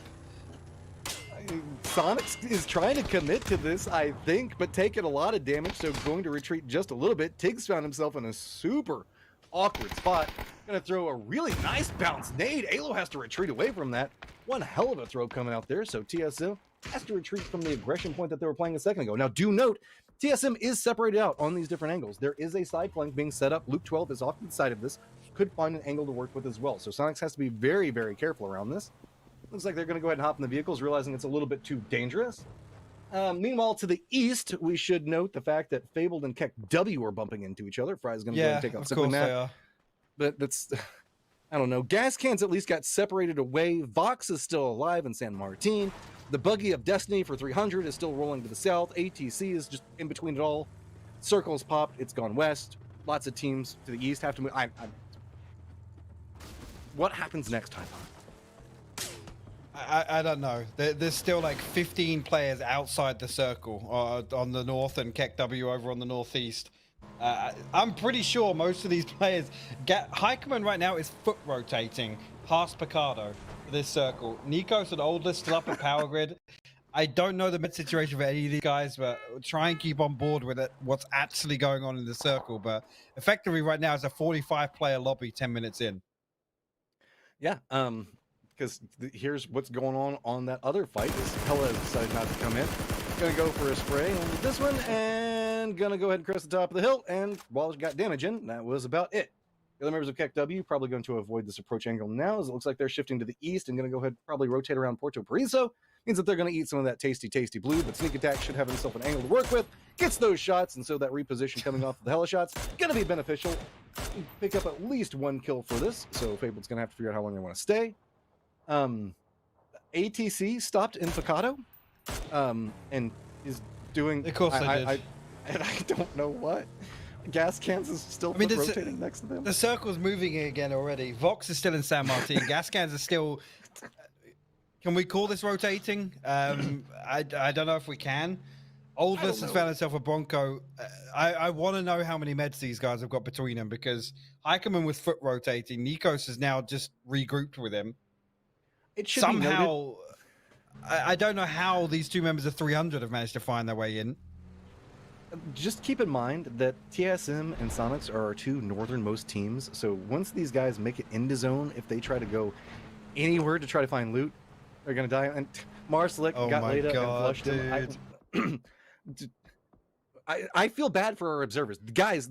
To be real, there's a lot of things that are happening in the circle that they're trying to show you, but every single time they try to show you, some form of ridiculousness continues to happen over here. But hey, look, we are having a fight that is happening in the safe zone for now. As the blue zone is moving forward, Head Kick has managed to get ahead of everything, and no meds. I don't know. He has 17 bullets, man. What do you want him to do? Yeah, this is. I mean, ATC coming out now. We saw ATC desperately hunt some kill points yesterday on Miramar, and it seems it's much of the same today, as they're gonna come back to their vehicles and I think better of trying to hunt down Head Kick. Vox is still in San Martin. Is this the old hang out in Georgia Pole and just keep medding through the entire thing until you just run out of meds and die to zone strategy? Vox has been watching 17 VODs. I mean, we do have TSM in the lobby, so I get. Because wasn't it like Break that did that first, if I remember correctly? But then that's debatable because I think the North America did it for. I don't know. We're not gonna go down that can of worms, but KEKW getting caught up in Fable yet again because their rotation separated away. ATC rolling through. Gas cans found themselves in vehicles. The circle pops away from gas cans that's going to be to the west. No Cap's going to have to keep moving forward. Head Kick in his 17 bullets is going to continue to the south.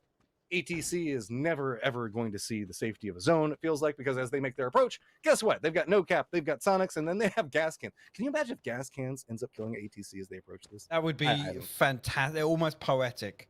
I almost want to see it happen. No, you know what I want to see happen? I want to see Head Kick make it into the top 3 with no ammo.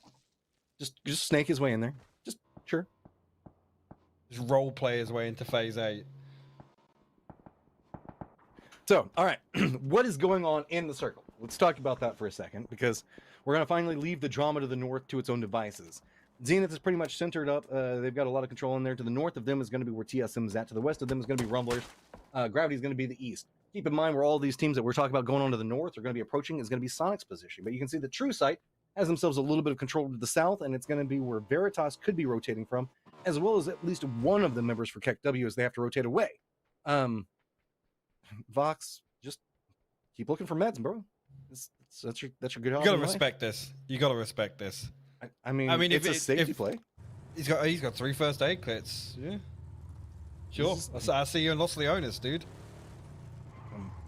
Just building up those med numbers, right? That's one of those stats that I know like Poro loves to look at, is those random stats. Well, you're about to find a really random one to work with here. Fabled kind of by their lonesome right now, just making sure that it's safe where they're playing from. 300 finally goes down. Vox decides to Molotov himself at the exact same moment that we see one of the other member go down for it. So congratulations to Gas Cans for winning that drop fight, I guess. Yeah, the victors of the hot drop not being the correct term for that, obviously. That was the coldest hot drop I've ever seen. Sonics had realized the fact that ATC was coming through, and so this is what they get for hanging out that long. And so ATC now gets to just walk in and feed a couple of kills into Sonics. Icy Flex got to rotate away from this as he still got caught by the Molotov and is going to step outside all nice and toasty like marshmallow. Sonics firm defended up, but No Cap's also rolling in back behind that. And let's also note, while this is going on, Gas Cans is rolling to the south. They're going to run right into hardships. So we're potentially going to see the end of all of that mess that was going on. H1 does go down as Marsalek does connect onto some shots with this one. It was going to take down Nikos on the other side of this fight. Now it's just a matter of who's going to die first. ATC? Or are we going to see the other side of this one come out for it? A couple of shots. Rumblers get some vision onto it. And Sonics, while they were defending this up, ATC is doing a good job of surviving. And ATC, congratulations. You are the last surviving member of the 3-way fight of randomness. But it's still random of what's going on right now. Actually, I'm going to pull up and try. I'm actually going to drive by Marsalek outside the zone now as it closes in. H1 did bleed out, so Sonics and ATC both down to 2 now. I'm going to actually take a tag here. Tiggleson got to be the one to pull some of this attention away from him. Feeling it, just going to step right through, gets vision, gets one of them down. ATC, you fought so hard to get to this stage, but guess what? No Cap's also encroaching on it. Here's what's happening. Realize the fact that they have an opportunity. So ATC being the wild card factor in here. Tickleton tries to get away from the flash, still gets connected with it, and he is going to go down. Mime, the last one up for Sonics. Looks like he's going to go ahead and commit into trying to get vengeance for his teammate. Rolling back over here, gonna spot out, goes for the spray, and Mime goes down to the blue zone. And it's just, this is. I promise you guys, PUBG is a serious esport. The weirdest game I've watched in a long time. And as I said it was basically a 45-player lobby. It's 46 right now as we get into phase 4. Fairness, I wasn't expecting ATC to live, so they're still alive and kicking for now, but No Cap's going to be coming after them. Okay, here, different teams, finally. KEKW coming in right back behind Veritas, as it's going to be True Sight that's going to be holding them out a little bit. They're all going to need to make their way to the north and try to get around this. Gravity also has a little bit of vision on what's going on, but it's going to be a nice combo coming out from Winnie and Nitrogen, get the down onto Jazza. That's the Veritas now going to try to find their own angles to work around, and Michael's got himself a little bit of a play that he can try to go with, but has to be very cautious onto this approach. He's kind of stretched his way up into here. Keep in mind, True Sight was really where we saw Veritas trying to keep their eyes while this is going on. Gravity's also coming down here, so we're going to have a 4-way fight outside the zone right along the edge. Yeah, Veritas actually the ones to try and be the aggressors, get proactive here. As looks like True Sight, no idea of the possibility of this flank. Danny G going to open things up with a nice knock onto Red Rider. Barry Vibe's got to hit the probe, will throw out a flash, but that gives away his position and very quickly dealt with. Danny G finds both kills here, and actually, eyes peeled now, going to see that knock on D-Rich and trying to pick that up. Morrow gets a retaliation knock onto Michael, and yet again, we're outside in the blue zone, getting a little bit of a skirmish going on. Ethan gets a vision on what's going on, but Morrow reads it really well, gets the shots into it, so should have himself a little bit of time. Batty's going to provide a little bit of cover from this position, but Veritas in a touch of trouble. Nitrogen realizes the fact that it's a dangerous position to be from, tries to retreat away from it. Veritas goes down. Gravity comes up big, and yeah, Morrow popping off, but oh, the zone's going to get that last couple of ticks onto him. Batty's in a world of trouble as well, so can't come down and provide any reinforcements. Nitrogen for KEKW that tried to retreat away from this is going to be trying to roll in, and it looks like he's going to be bumping in, probably going down in just a second as well, as there are a lot of people shooting at him. Yep, up to 20 odd HP now. He's going to pull right past Batty. Batty just got to land one bullet to find this kill. Actually, doesn't do. No way does he not win that. How? What am I watching? Nitrogen actually going to gun him as he hops out of the Murado. Oh, make it end, Matt. Make it stop. I don't even know. All right, so Zenith hears this. Looks like they're looking to the south. They're not too caught up in it. Next circle has popped, and it's going to pop right over where Rumblers are pretty centered up. Running their 2-2 split. Lots of control coming up from them. Hard shifts, keeping an eye on to Ascendance. Ascendance been having themselves a great day, as we've been talking about. No Cap, after getting involved in all of that weirdness that was going to the north, and do note that Norcus is still alive. He has managed to creep himself over into the west on a little bit of a hill that's actually kind of safe. So this is an interesting way to play this. The circle's pretty open. If I remember correctly, the way that we see the setup between Rumblers 2-2 split is pretty field-like. So that means the fact that there's not going to be a lot of territory, and these guys are all going to be stacking up on top of each other, and it's going to get bloody quick. Yeah, the problem being, I don't think really either side of Rumblers split can support each other if they do get aggressed upon. So, my eyes are on the set on the south right now as Comet's trying to make some form of move towards Hardshift. Chubb are going to open things up. Yaxley will fall and get flushed immediately. Drassel now down to very low HP. 16 HP now will pull up, and it's actually Ascendance coming in with the third party. Comets tries to make something work there, but it's going to be a good defensive line holding up. Hardshift's surviving that one, but they do take some damage off of it. Loeb's crawling in trying to get the res. Ascendance throwing in a couple of peppering shots to see if maybe they can get lucky onto it, but with this reposition, Ascendance should have themselves their own path to work with. Zenith trying to get their own play as well. Did have one of their members go down. TSM is going to be keeping an eye on where they're trying to rotate through. TSM has a lot of control and a very strong hillside to the northeast of this, harassing pretty much, I'd say almost the entirety of the circle to the south of them. Meanwhile, Ascendance, seeing their opportunity, just throws down the mini red zone. Look at all of those throwables. Man, Ascendance really wants Hardshift's dead. And actually, if they manage to achieve this, it's going to clear themselves a lot of space here. Zenith, the only ones really in a position to punish this move. Loeb's actually going to open things up, find the knock and the flush onto Magi. Brings Ascendance down to 3 now. They try and hunt through these smokes. Try and clean up the last kill onto Hardshifts. Obes is doing a good job of being as annoying as possible, seeing if maybe he can get another knock in this one, but finally he is going to be spotted out. At range, Zenith is doing a little bit of harassment. There we go. See, that's going to connect. Shinboy gets the vision onto it, gets Zealot down. So Ascendants did manage to get the moral victory of getting control of where they wanted, but that just put them right in the sight lines of Zenith. So while they are in the safe zone, they're not really in the safe zone. They're right along the edge of it. Most of the other teams pretty comfortable in positioning as we are down to 6 teams, 18 alive at Circle 5. Yeah. I mean, with how this started, I shouldn't really be very surprised with that, as now TSM sight lines towards Zenith. Actually going to steal a kill away from Cherry. Shinboy will fall. And Rumblers now looking to consolidate, regroup onto Waldo and Lost HD's compound to the north. So gives Ascendants a little bit, I guess, a little bit of that compound to play from if they can identify that. But Rumblers now in prime position. I just don't know if you're Zenith or Ascendants, how you handle this wide open territory to the south. They have TSM and Rumblers that are going to both be shooting at them. You can see that the vision and just how flat it is in front of them. Zenith's trying to make a play of their own. Spots out, it's going to be Sparking that rolls out and spots out T-Sock and gets him down. It's like they're just going to go ahead and commit in. There is a section of, I believe, this house that is still inside the safe zone. So if they can manage to take this away from Ascendants, it'll at least buy them a little bit more time. As Raven, the last one up for his squad, not a lot of options to work with right now, and might just opt in to think maybe he can make some kind of tricksy play and at least catch a couple of these Zenith members unaware. Here's, yeah, T-Sock downed and crawling. Honey Badger on the inside of the long buildings. Raven now in a position. He's unable to go for this res, and Sparking now looking to come and regroup, but might get caught off guard by TSM as he tries to cross in the open. Lots of damage coming his way. And Luke 12 lands a headshot onto Raven as well. Going to force him off the window here. The tragedy of Power Grid has finally come to a close. ATC's last member, Norcus, did get spotted out, dropping us down to 5 teams remaining. TSM sees the push coming up from No Cap onto Rumbler's positioning and realizing there's a couple opportunities to be had. Waldo gets a grenade onto Ziggsy on the approach, but you can see No Cap in a very dangerous spot, open top. Tons of throwables coming their way, but at it finds an opening. Charges across it and is trying to spot out exactly where the other members from Rumblers are. The setup and positioning coming up from them, not going to find too many angles to work with just quite yet. But if he manages to creep up back behind this, he might be able to take down 2 of the members and buy a little bit of time for his teammates. Hi, Jerry. You see how problematic it is.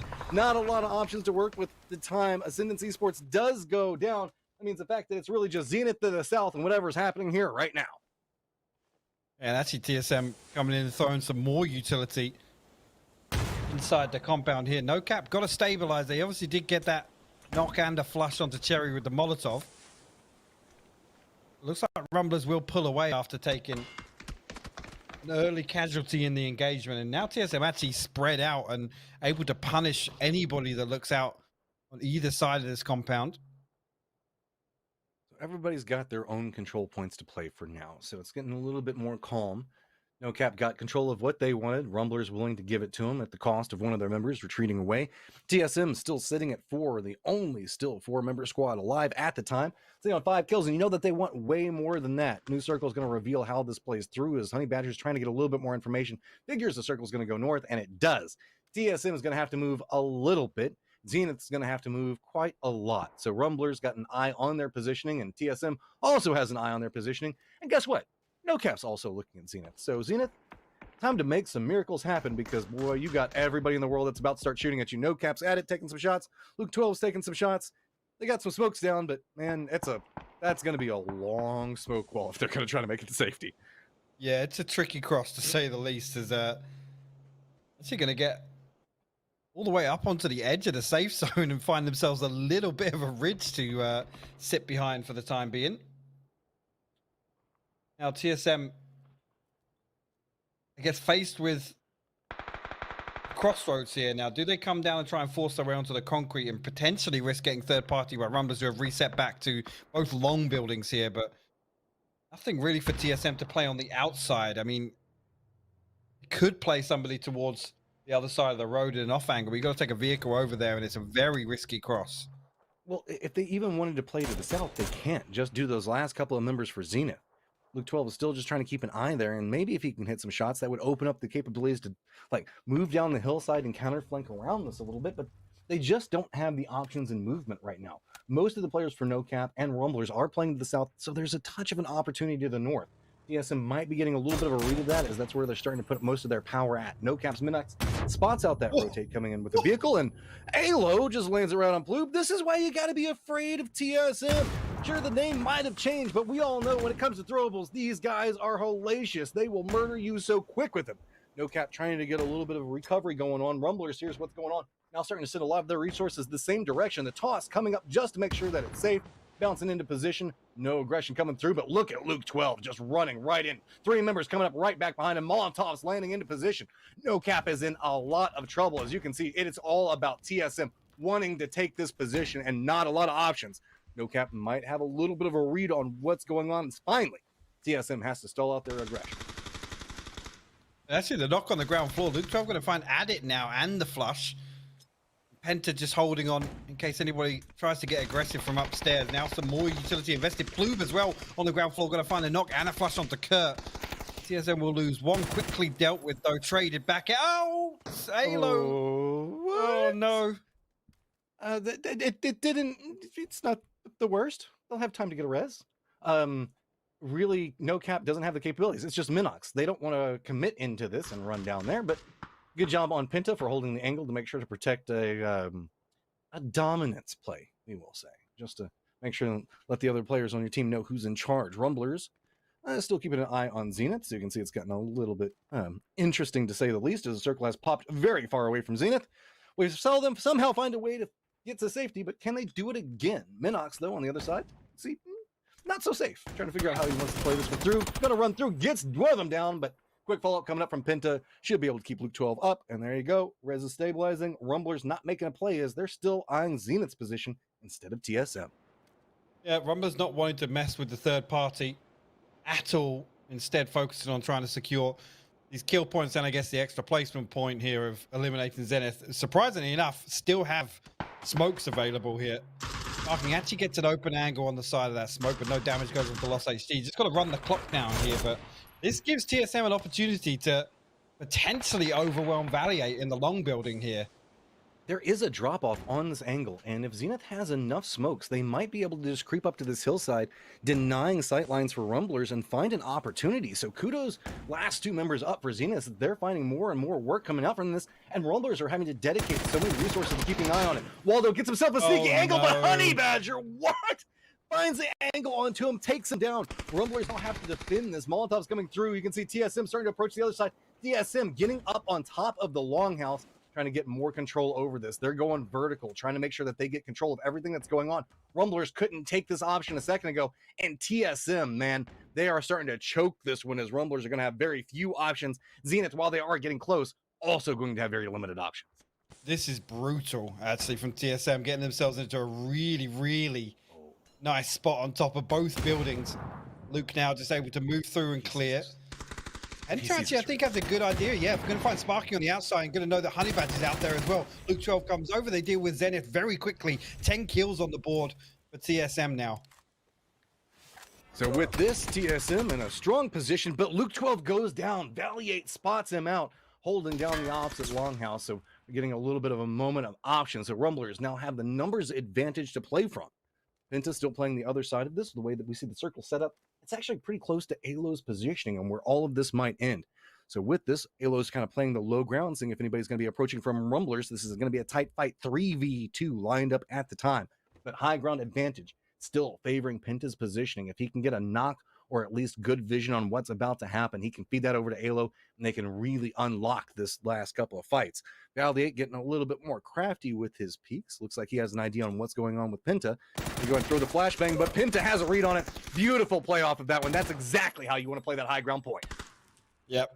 Caught the audio cue, and I think actually this plays more favorably for TSM. Lost HD actually going to try and cross into the long building here, and he goes undetected. Lost Penta's on that med. Now Alo in the ground floor got to deal with that because Waldo's stuck over in the stable. Penta watching that cross now. Kind of its own contained 1v1 setup at the time. No way. Oh my no God, way this they're is getting huge. the res. This is huge if they can manage to get this one off. Let's go ahead and throw in a flashbang. The res does pop up, and that was huge at the time. Pinta gets the shots on Waldo, turns it back into a 2v2 lineup. Goes creeping forward. Valiant doesn't have much life, hasn't had the time to really get positioned onto it. Halo's trying to hold this one down. Los option playing on the outside of it, trying to look back through. Halo's still holding down the position, gets the flush onto Waldo. This 2v2 playing through the smokes in the longhouse, only going to favor TSM's position longer and longer. Pinta tries to get the lineup, does get the knock onto Valiant, and it is just going to be Los HD playing by himself, playing along the smokes, seeing if maybe he can find an option. If he can take down Alo, he might have something that he could work with. Pinta still defending up on the outside of this. Los still around the outside, knows where Alo's at, takes a ton of damage, down to 4 HP. Not a lot of ways that he can try to make this work. Instead, ups around the other side, goes down to the blue zone, and yet again, TSM, 12 kills and a great victory. Just absolute control of the end game there. Again, getting on top of both builds, like I said, I think played way more favorably with where the star actually posted. And I mean, ultimately able to run rings around Rumblers, reset back onto an opportunity where they can both peak the same angle and make it absolutely impossible for Los HD to play back into that. There was the moment when we saw the res. It got a little dangerous. I'm not going to lie. Got a little nervous, but we saw it was just that move. Realizing that whenever TSM realized that they could play the tops of those buildings instead of aggressing into it, man, that was just so beautifully well played right there, and finding the option on how to handle that. So kudos to them on taking that victory, and a very different ending in comparison to what we saw at the beginning. Yeah, yeah, you could say that indeed. I mean, I still have no idea what we were watching for the first 10 minutes of that game, but at least it came down to a thrill of an end, right? A good compound fight. Obviously, Zenith surviving as long as they did out on the southwest side of that circle, and ultimately a good attempt to come and retake control of the stable from Rumblers. But TSM able to be the victors of the fight with No Cap over on the north side of the compound. And like I said, just played that end game perfectly, Matt. The ability to get into spots to make it absolutely impossible for Rumblers to isolate a 1v1 and ultimately swing it back in their favor was beautiful to watch. Also, got to give a shout out to Zenith. I mean, I thought that they were dead probably like 4 times. They found ways to continue to survive. They didn't manage to get what they wanted.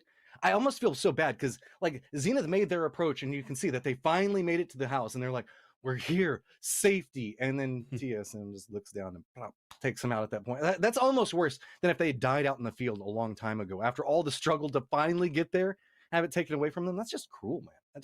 That hurts. That hurts the heart. Yeah, it was, and I mean, it's good to see TSM close out a good weekend as well. It's no doubt they're going to be with obviously Sonics going out early on in that game. They're no doubt going to be at top of the leaderboard, which I think we should be getting momentarily. I'm not sure if very shortly, That's what we're according waiting to on. CD6. There's no more breaks, guys. We're not gonna do. We're just gonna do a little bit of a talk about everything that's going on while we're getting all. Because it takes a second. You gotta pull all the scores, double check them, make sure everything's right. Now that said, also looking at the day in total, big shout out to TSM, but also big shout out to Ascendants. While they weren't as active in game of that last game, boy, they put up some points today, and that is big for them. Yeah, they had a really, really good game. Obviously, picking up 2 chicken dinners. TSM picking up 2 for themselves as well. But I definitely think, the performance from Ascenders was a little more unexpected.